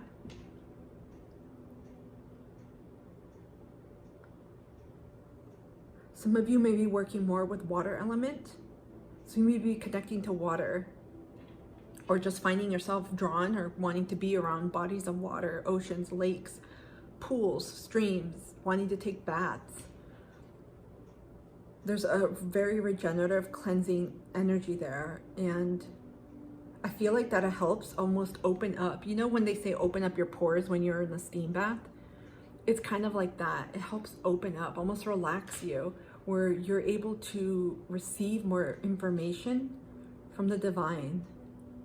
And I feel like this is all happening for a reason, which I will tell you. We have 8 of Swords, the Devil, the Lovers, and I'll get to at the end. This is all about your inner stability. Many of you are, I was gonna say invoking, but are about to embark on a massive spiritual deep dive journey. It could be awakening, whatever you want to call it, where you are undergoing massive inner transformations on how you relate to yourself, on how you relate to others. You're making sense of the world, but it's not just the earthly world and how you see things. This also has to do with your connection to the divine, to things that are beyond, things that are bigger than us. I feel like there's a belief, a questioning of your beliefs, a restructuring perhaps. Values are shifting as well. This is almost an unpeeling of yourself to unveil your more, I wanted to say to unveil your more authentic self, but to unveil an even more authentic self. So it's undoing things that don't make up who you are anymore. So we have here, again, like I mentioned, 8 of Swords, the Devil card. This is air energy, Capricorn, and Gemini energy. Whew. You know when you have a lot of garbage and you just set it down and you're like, oh, it feels great just to throw it away. You may have been carrying that garbage, or maybe you had the bag of garbage in your home for a long time and you're like, it feels good to get it out. I'm seeing a lot of things unravel here, and I feel like in this season, what's coming up, because I feel like this was a precursor. For some of you, you may have already come into this or about this before the fall or spring equinox started. And so that foundation and that curiosity and that first fundamental start within your spiritual journey, whatever level you're at, whether this is a first foray into this exploration or you've been on the spiritual journey for 30 plus years, I feel like the spiritual grounding has taken some precedence. So it's almost providing a grounding element for you. What's happening here is either stuff is coming up repressed or from the subconscious, or things you're actively dealing with now that you're seeing undo themselves. So in other words, it's not similar to Aries readings, but it's almost seeing people. I said people, so it could be people, but it's seeing things for how they really are. It's realizing that certain things are illusions, certain things were how you wanted them to be as well, but also realizing where it is that you held yourself back. Some of you are also dealing with self-limiting beliefs that stem from growing up, where you thought it was okay to continuously give someone many chances, even though they were violating your boundaries, even though they weren't respecting you. That's the energy that I'm talking about, where you have continuously restrained yourself at the expense of another or others because it was something you long held as, well, this is how we do it. This is how things are done. And I feel like it's unraveling. You're starting to realize it could be just from your own spiritual work. It could be through your own, doing your own inner work, whether with someone else or another, like therapy, counseling, or whatever modality you use. And you realize, nope, this isn't how it's done. Because what I'm seeing here is a I heard full frontal, but full truth, full-fledged acknowledgement of shit. I'm actually still maybe embodying, perpetuating, or carrying some beliefs or even habits, practices that aren't really serving me anymore. And some of them, you may have realized, these don't really, they're not optimal. They don't really use the best of my energy. Because what I'm hearing is toxic. That's the word I'm hearing. I keep hearing that. And so it could be forms of self-sabotage. It could be escapism as well. It could be simply not acknowledging situations for how they really are when you know the truth. Because I feel like deep down, the Leos I'm speaking to, you're intuitive, but you've dismissed your own intuition. Some of you have nurtured and have strong psychic gifts. I'm hearing clairs. Those are different psychic gifts: clairvoyance, clairaudience, clairalience, etc., etc. But you've dismissed certain patterns, behaviors from yourself or from others. And this is all happening. Well, it's coming up now. It's rising up, and this is happening for this season. And some are like, how is this good? It's good because you're releasing this old version of who you used to be and what helped you in that part of your life, or for how many years that you were a part of this, or these belief systems, behaviors, traits, etc. were a part of you. They helped keep you going at a certain time in your life. And fill in the blank. How did they help you? Did they help keep you safe? Did they help you manage relationships? Did they help you navigate the world? Because as we start learning, well, wait, there's actually a different way to do this. We question ourselves. Well, what was this helping me do? And also for those that may still be processing this, I feel like this is to self-undoing, but also with relationships.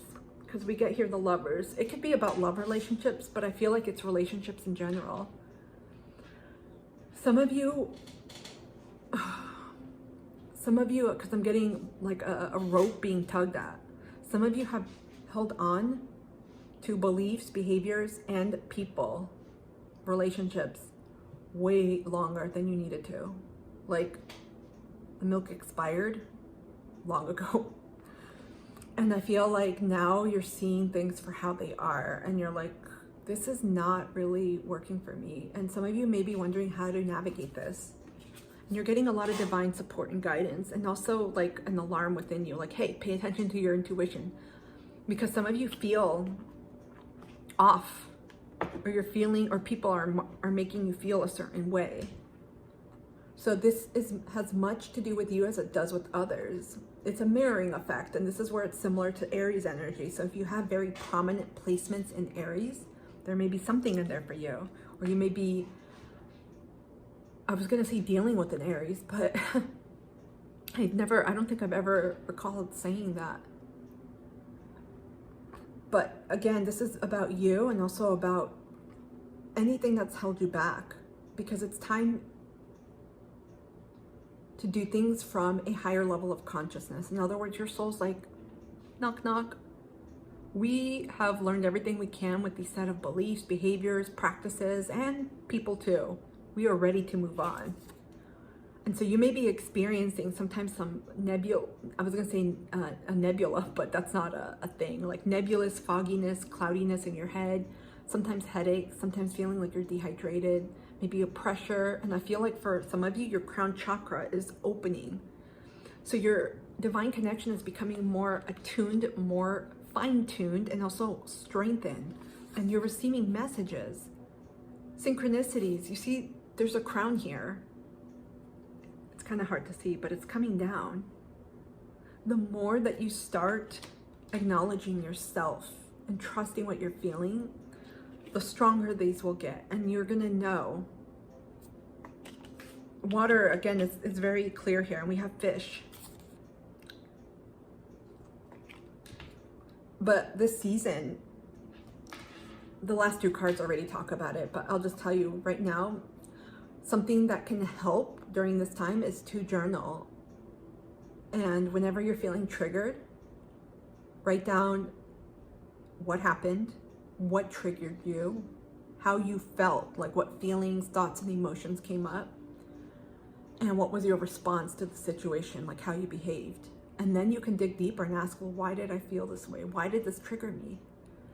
Why? You're gonna come to a root cause. And if you have access to, work with someone on this. It could be a friend, a trusted friend. It could be a counselor, a therapist who specializes, a coach.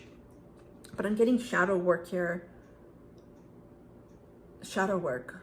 Some of these are also just beliefs about how you thought relationships should be like. So you can write down too, like, what are my thoughts on how a relationship should be like? And see what comes up and what you're resisting and how you're feeling. Because this is unraveling for you this season, where the beliefs that you've had, they're not working for you anymore. And now I'm getting something about cooking. It's kind of, again, when you use maybe a certain spice. I heard spice. And you're adding it to your food and you're like, okay, this tastes good. And then you add it more in subsequent iterations and you're like, I don't taste anything anymore. Maybe your tongue, your taste buds got accustomed to the spice and now you need to get something spicier, right?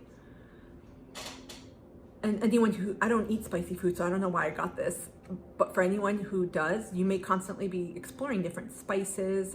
I'm talking like spicy stuff, different peppers. This is exactly the energy that I'm getting. your ways of doing relationships, your ways of processing and looking at relationships, and even yourself, they're not working anymore. Something maybe has broken or has shut down. It's just not working anymore. Your tried and true tactics, i.e. your belief systems, the way you viewed yourself and the world and how you operated in relationships, they're not working anymore because it's creating a lot of imbalance. Some of you may be feeling a little bit stressed. You may be sensing like, what is going on? I have no idea why things are happening. You may be sensing like some of your relationships are imploding, like nothing's happening on the outside. You're both of you, or even just yourself, since this reading's about you, you're still being you, but things are just crumbling. And it's showing you a lot about yourself, where you've grown. Your soul is wanting to expand into the next level of its journey. And it's like, yo, dude, come on, we gotta go. It is time to face, there's fears here that are coming up. I'm getting fears of showing up as yourself. So showing your true self, shining your light. It could be authenticity, bringing in or being in your full authentic self. I'm also getting radical honesty, being honest with yourself. Some of you are used to not seeing things for how they are, hence the Eight of Swords. But that's held you back, and I feel like you can't do that anymore, because once you see something, you can't unsee it. Because even if you have your eyes closed, you can still see it. You can feel it now, even stronger. And I feel like you may be feeling things, especially if this is all feelings. There's an embodiment element here. You may just be feeling things now that you haven't before, and you're like, this doesn't feel right. This doesn't feel good. And with the Lovers, to me, this denotes balance within yourself, but also within other relationships. This is creating an imbalance. They're not the same anymore. You're starting to see where things are off. In other words, you didn't notice that there were holes in a pitcher of water, and now you're seeing that. Now you're seeing the leakages. I don't know why I'm getting so many water references with you guys, but you're seeing the holes now, and you're seeing your own habits, because it's not just about the other person, because they mirror to you things, but it's also about yourself. You're seeing things that are not working anymore, and you're like, oh wow. And you guys, the best way to do this, and it takes practice, is to come from it from a place of curiosity, like a kid, because we all go through this. I'm gonna say, we're here to learn. This is the biggest thing, and on earth, we're here to learn. We're here to practice, to learn through different situations. Think about every season of your life, maybe decade, right? 20s to 30s, 30s to 40s, etc. You learn a shit ton. And so this is a way to actually say, you know what? This is amazing. I just broke out of this. I learned. I know what's happening here. And so when you can start looking at yourself on an introspective level and reflect, connect the dots, go through all your relationships, maybe start with romantic, maybe start with work relationships, then with friendships, then with family, you're going to see themes that either, okay, there's something in me that is allowing people to continuously treat me a certain way, or why am I attracting certain people, or whatever it is, you're going to see a certain pattern, because I'm sensing here there's a breaking free.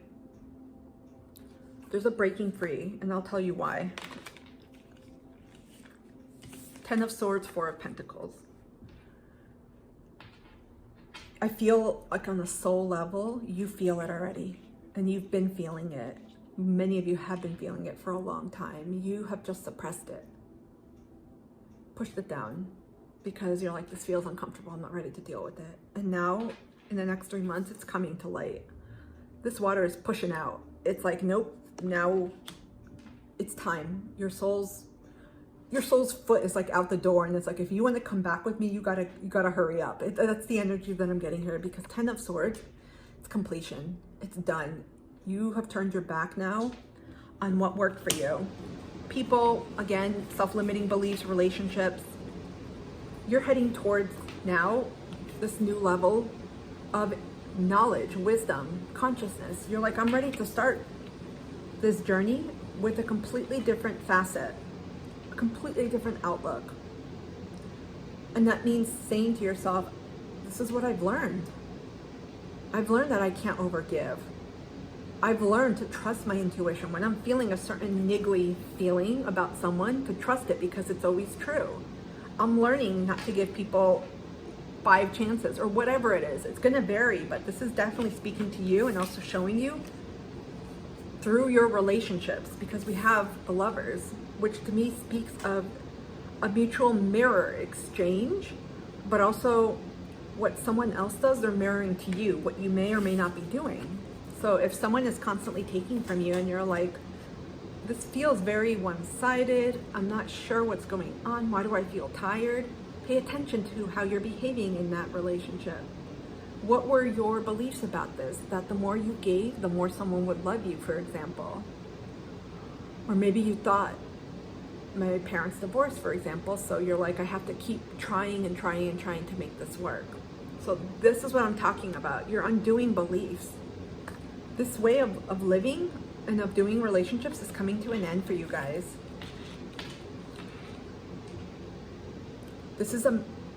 I heard this is a matter of self-preservation, and I heard a lifeboat. I heard it because it went boom into the water. You know when someone throws it? So for a lot of you, what's going to transpire, what's happening in the next 3 months,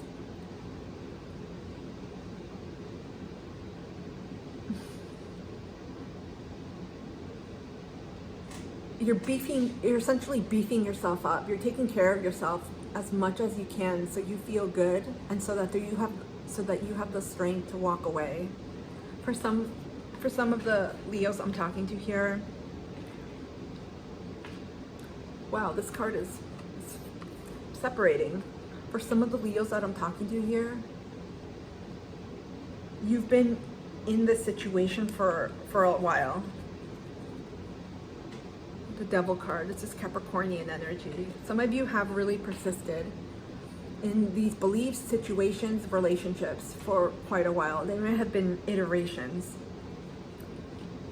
And now this is a matter of protecting your peace, your worth. Many of you are recognizing your value, and where there have been and has been incongruencies between what you're giving, what you're tolerating, what you're allowing. And you're like, wait a minute, I don't deserve this. I think I need to set a boundary here, or I need to say something. And the thing is, some people are not going to respond in the way that you want. Hence, you're gonna walk away. You're gonna leave, because it's either that or you make other people comfortable at your expense. And what I'm getting here is, you're done. Some of you have played nice person for a long time. You may have dealt with people-pleasing tendencies, or have been conflict avoidant, where even just mentioning we need to talk kind of energy, it's set you running. And now some of you may be realizing that it's not conflict, it's simply expressing my needs, which are important. This is about untethering yourself. Some of this comes from childhood. So it's about undoing some of these learned behaviors and beliefs.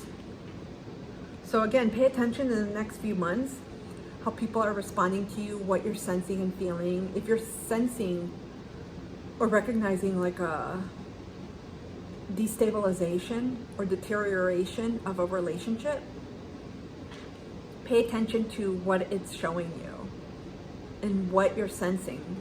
What are you feeling and what comes to mind? Because you're getting messages about all of this. I'm not saying that just because you're feeling this that the relationship is done.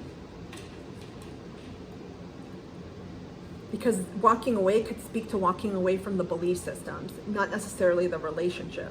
But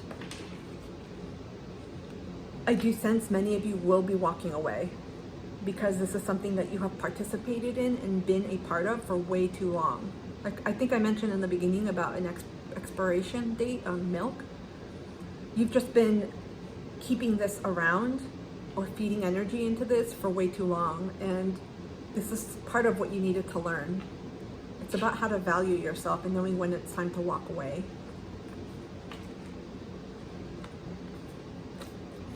I felt like a seriousness at the end. Okay, what else? What other messages does the universe want my Leos to know, please, for the next 3 months? Thank you. Oh, wait, you got 2. You got 3. I knew I saw a card turn over. You got Gates of Triumph. Success expands in your life. See the door and the light? As soon as these blockages are released, it's going to completely shift your energy, because now you won't have that heaviness or that weight on you. You'll have that space and that freedom, literally space, to attract what it is you desire and where it is you're going towards next. And for me, triumph and success, it's going to be relative. For you, that may mean better success in relationships, connecting to really soul-minded folks, kindred spirits. It could also mean finding more congruency and alignment in the work that you do, etc. But this is positive card, a positive card. We have in the flow, everything is smooth sailing. To me, this speaks of surrendering. It's not attaching yourself or holding on too tightly, but knowing when to let go and ride that. Some of you may be, what do you call it? Former controllers or controlling people, or you may have a tendency to control things as a way to feel safe, and that's what you grew up with, especially in relationships. Because some folks that are controlling tend to hold on longer to relationships. And so this is also about releasing the reins and letting you know that it's important to tap into how you're feeling and to go with that. And it can feel very uncomfortable at first, because when you release the reins and you're entrusting that, you know what, whatever happens after this, I'm going to be okay. I don't have to always know everything. I don't have to always hold on to things tightly, because you may be scared. You may have a fear like, what if I don't find someone, or what if I don't have friends, whatever the case is, or what if this belief system actually helped me? And if you're seeing things for how they are right now and how people are mirroring this to you, and really honestly assessing all of your relationships, you will realize some things that aren't working. And that's where you have your control, because you contribute to that relationship in some way and you're able to change that as well. We also have reaching your destination. Your light is shining brightly. Cancer's number 2 reading, because for some reason I did a second Cancer reading and I didn't realize it. They're just all about shining their light. So if you have prominent Cancer placements, you may want to see that reading. You know, we see a lot of light being unearthed here, right? And so pay attention to the energies and the belief systems that are popping up for you. In other words, anything that's triggering you is really going to allow you to dive deep into what is happening, why am I feeling this way, what have I believed, and what is really true, what is actually going on.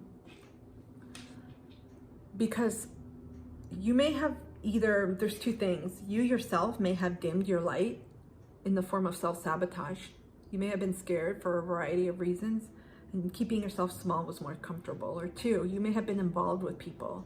This could be in one-on-one relationships. For many, it's going to be a close relationship, like a close best friend type of relationship, or friendships, or a romantic relationship where you had other people that dimmed your light.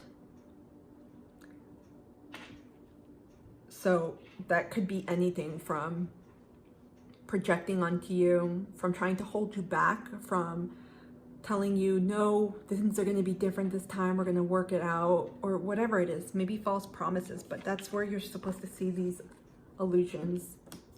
I always used to say, don't look as much as I'm a word lover and words of affirmation are my love language, because I love words, it's one thing to hear someone say something, it's another to actually see them follow through. So look at people's behaviors and their follow through, their actions, because that's going to speak louder than words all the time.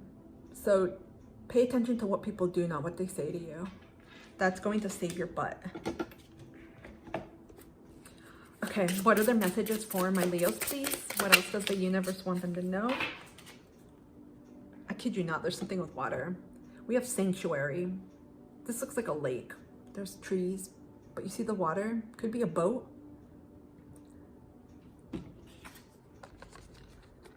Oh, look at that.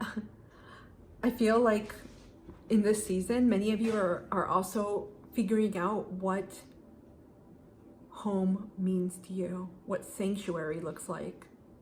It's also very important in being highlighted here because that's going to be a place that you can restore and rejuvenate and where you feel safe. There's an element of safety coming up. Some of you may have sought safety through your beliefs, in other words, your beliefs, which kind of held you back, and through other people. And when something destabilizes in a relationship, it could have a tendency to destabilize you too. And the whole point of this is to find peace, sanctuary, and emotional stillness within yourself so that no matter what happens around you, you can come back to self and it won't harm you. Doesn't mean you won't grieve or you won't feel it. That's not the point. It's not to remain invisible to that process, but it's knowing that, yeah, if someone does something or says something, that it's not going to completely break me down and I'm like done. So some of you in this season may be feeling a call or may want to tend to your home. Thinking about, thinking about what it means and looks like for you. What does it involve? What do you want it to feel like? Smell like? What sounds do you want to hear? How do you want to feel? Do you want soft blankets? Do you want pillows everywhere? Because right now across from me, I have 2 wiener dogs that made a complete mess of my couch. Got pillows on the floor and blankets on the floor. If you have pets, or maybe you want pets. I don't know why I felt the need to tell you that. Some of you may be feeling like, you know what, I want an animal companion. Maybe you want little birds or rodents, but there's something here about making sure that your sanctuary is making you feel the way you want it to. You see this person, they have a cat here. Interesting, they have an animal too. Cat, a book, tea, crystals, more books. This looks like a salt lamp and a candle, and then you got nature in the back. So I feel like for those that I'm speaking to, sensory experiences are important. Your nervous system may need to feel calm. You may need like a parasympathetic reset. So again, some of your relationships,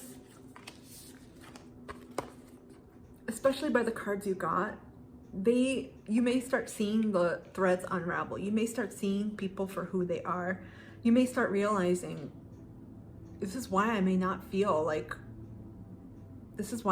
safe, because maybe relationships are inconsistent. Maybe folks blow hot and cold. Maybe people are not who I thought they were, or who they truly are, or who they say they are. It's interesting for you guys. I'm getting a strong sense of cultivating a strong sense of self. Pouring into yourself, grounding yourself, making sure that you feel 100% safe within you. And it's also about relationships too. What other messages do my Leos need to know for the next 3 months? We have pomegranate, 29. Dare to taste the unknown. Let it seduce your spirit awake.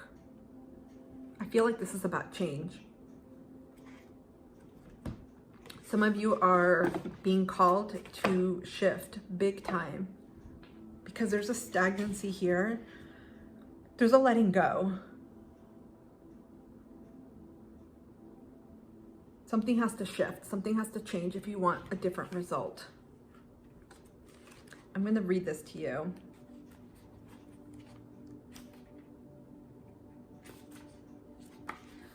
Okay, pomegranate, keywords. Lust, pleasure, seduction, forbidden fruit, sexuality. Your higher self chose this card because you are ignoring the things that could show you the path to your purpose, to more rewarding relationships, and to unrealized talents or new ways to experience fun. There is some debate about the fruit eaten by Eve in the garden.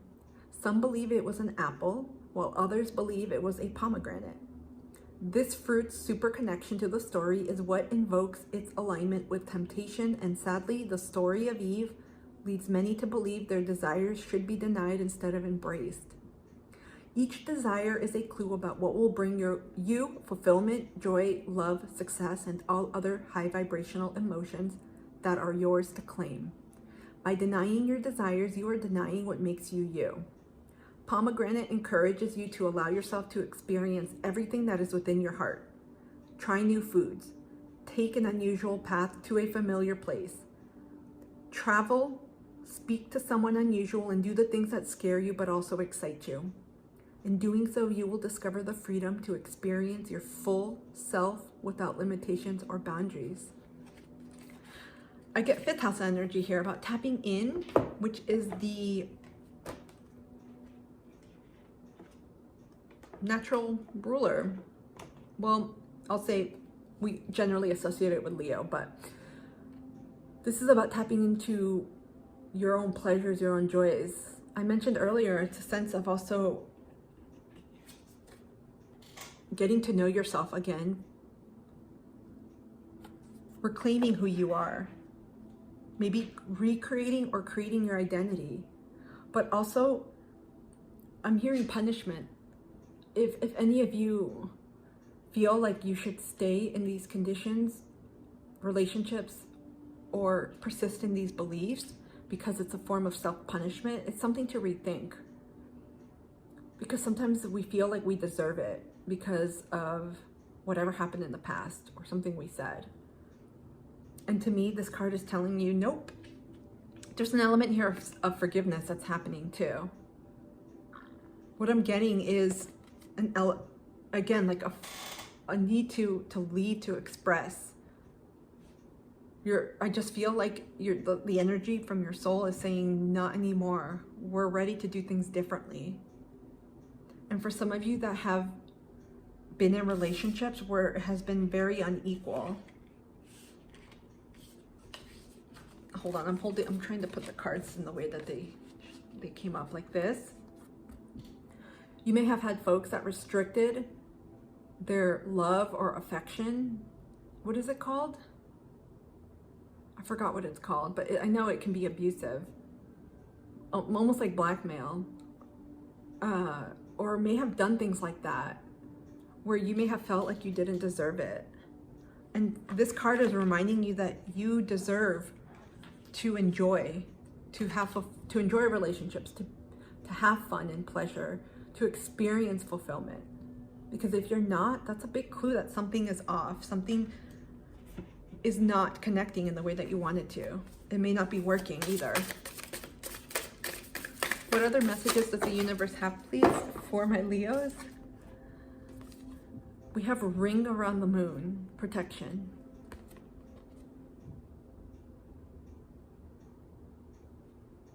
To me, I'm getting a few things. First, energy. So, again, there's a little bit of a heavy energy here. I'm getting it with these cards, not even the Eight of Swords. I'm getting it with this card. You could have, and this isn't going to be for everyone, but you can have one or more people, relationship-wise, in your life that are holding on to you. And the energy is oppressive. It's negative. And it can be because, again, a lot of times when people think negative, they jump to the extreme. It can be someone who's just not going in the same direction you want to go. And they may be holding on where they're not wanting to change, and it's also reflecting to you, why are you in this? And so it's a two-way street here that's speaking to one another, like walkie-talkies. But when something is no longer vibing with you or resonating, it has the potential to bring your energy and your frequency down. It's it's like continuing to work at an organization where you no longer believe in the mission, where you may experience maybe a toxic boss, and working in that environment, going day in and day out, it has an extraordinarily profound effect on you. It's heavy, it's negative, it can start to affect your mindset, etc. And that's what I'm feeling here. So there's something in these relationships where you may simply need to protect your energy. You may need to cleanse. Perhaps that's why I kept getting water reference. Water is an amazing cleanser, protector, healer. It's also a channel and guide. You may need to float. Ever go to the beach or any body of water, the pool, for many hours, and afterwards, you take your shower, get ready, and you just feel so relaxed. You feel renewed. That's what I'm sensing here. Some of you, your energy has been depleting. It could be because of the choices you've made in relationships by saying yes and having to reflect now on the boundaries you need to shift or what you need to communicate, or other people constantly taking more than giving.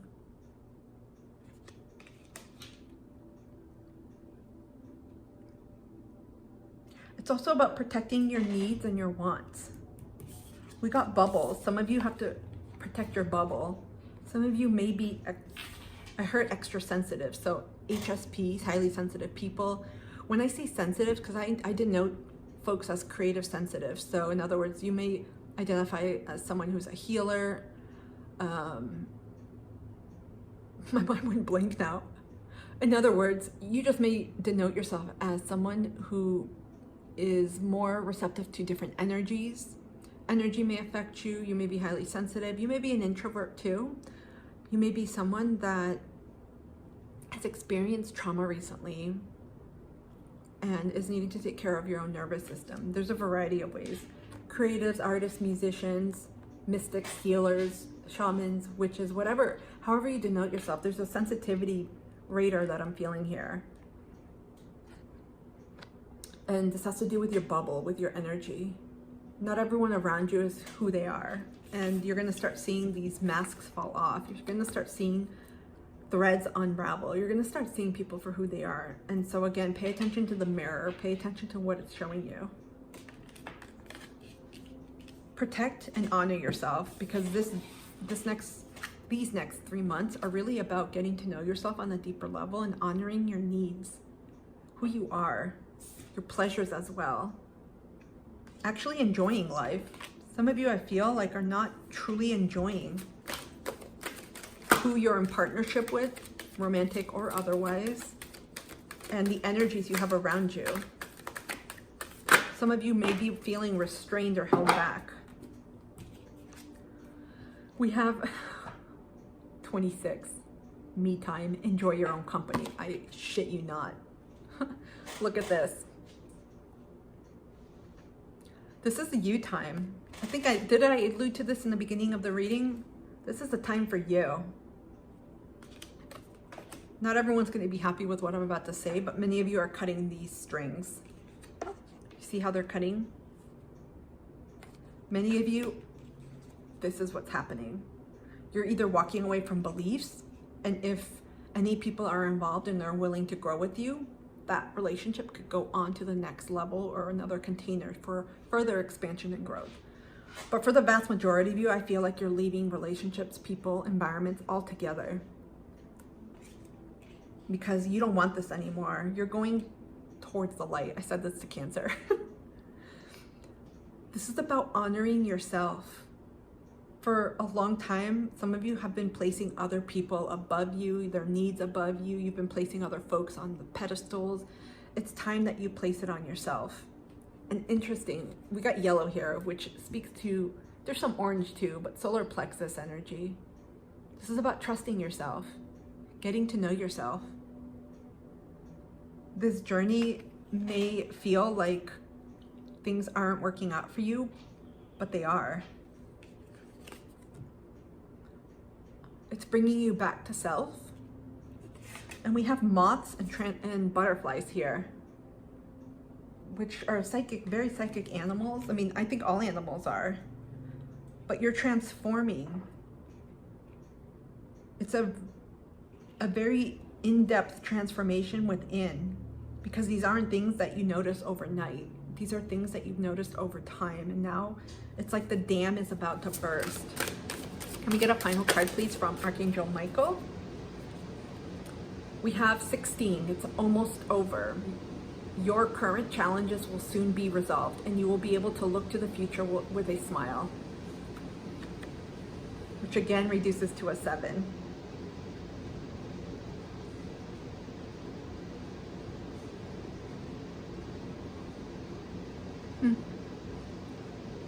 If any of you are going through difficulties at this time, again, I keep getting unraveling energy. So you may be seeing situations, people, and even yourself, and acknowledging, whoa, I don't want to repeat this. I don't want to continue doing this. There's something that is happening where things may be coming to light. Things are becoming more apparent to you. But I feel like when you acknowledge what it is and you realize what it is, that's when you're able to shift and to change.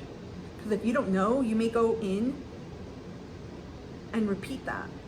That's why it's important when anything ends, ask yourself, what did I learn from this? What did this person show me, or with this relationship or this experience or situation? Because as soon as you've learned something, it's something else to add to your toolkit, to your bucket, or life suitcase as I call it. Because you're not going to be repeating it. Okay, let's get a final advice card, please, for my Leos. These readings went on way longer than I realized. You got 2 cards. Got the Magician. This is Mercury energy, Virgo, Gemini, and we got the Fool card, Aries. You got 2 major arcana. You're about to start something new, and this is really, somewhat to me, the Queen of Cups. This is about you realizing that you're the creator of your own destiny, as cliche as it sounds. You are able to create a different reality for yourself, but it's going to take some accountability, some leveling up within yourself and realizing, okay, let's get a paper, let's take note and take stock. What's going on? What are some red flags? What are some repeating patterns? What is it that I'm being asked to pay attention to notice? More importantly, once I do notice these things, what can I do to change? What is the next step towards a solution? Because it's all within your power. You guys are very powerful manifestors, and I feel like you all are manifesting something different. Some of you, I heard happily ever after. Like, I get Disney fairy tale type of energy here, but it doesn't have to be in a love way. Some of you just want to align to your values and be content. And what you're experiencing now may have been something that has been slowly tipping the scales over time. Like I mentioned, for many of you, I feel like this has been something long-standing for months, if not years. You're about to take a new leap. The universe is telling you, tap into your source of magic, your internal power. This is your solar plexus, the me time. Solar plexus is tapping into your trust to yourself, to your higher self, and your innate divine knowing. Spend time with yourself, get to know yourself. You've got really beautiful cards here indicating it's time to romanticize the shit out of yourself, your life, and your sanctuary. Think about, a lot of people get these types of vibes when they're on vacation. Think about the places you like to visit. Say you like tropical places like Hawaii or Polynesia or Tahiti or Barbados. I felt like I said that wrong. Some people like the tropical music. They love the beaches, the fresh air, maybe a certain scent, maybe tropical fruits, coconut. Maybe you like sand. Well, think about some ways that you can enjoy yourself and your sanctuary, right? Put on some music on a playlist, get some twinkling lights, maybe start wearing clothes that you would wear to vacation there. Get yourself some coconuts. But be practical about it. Think about some things that you can do. It's about enjoying your life.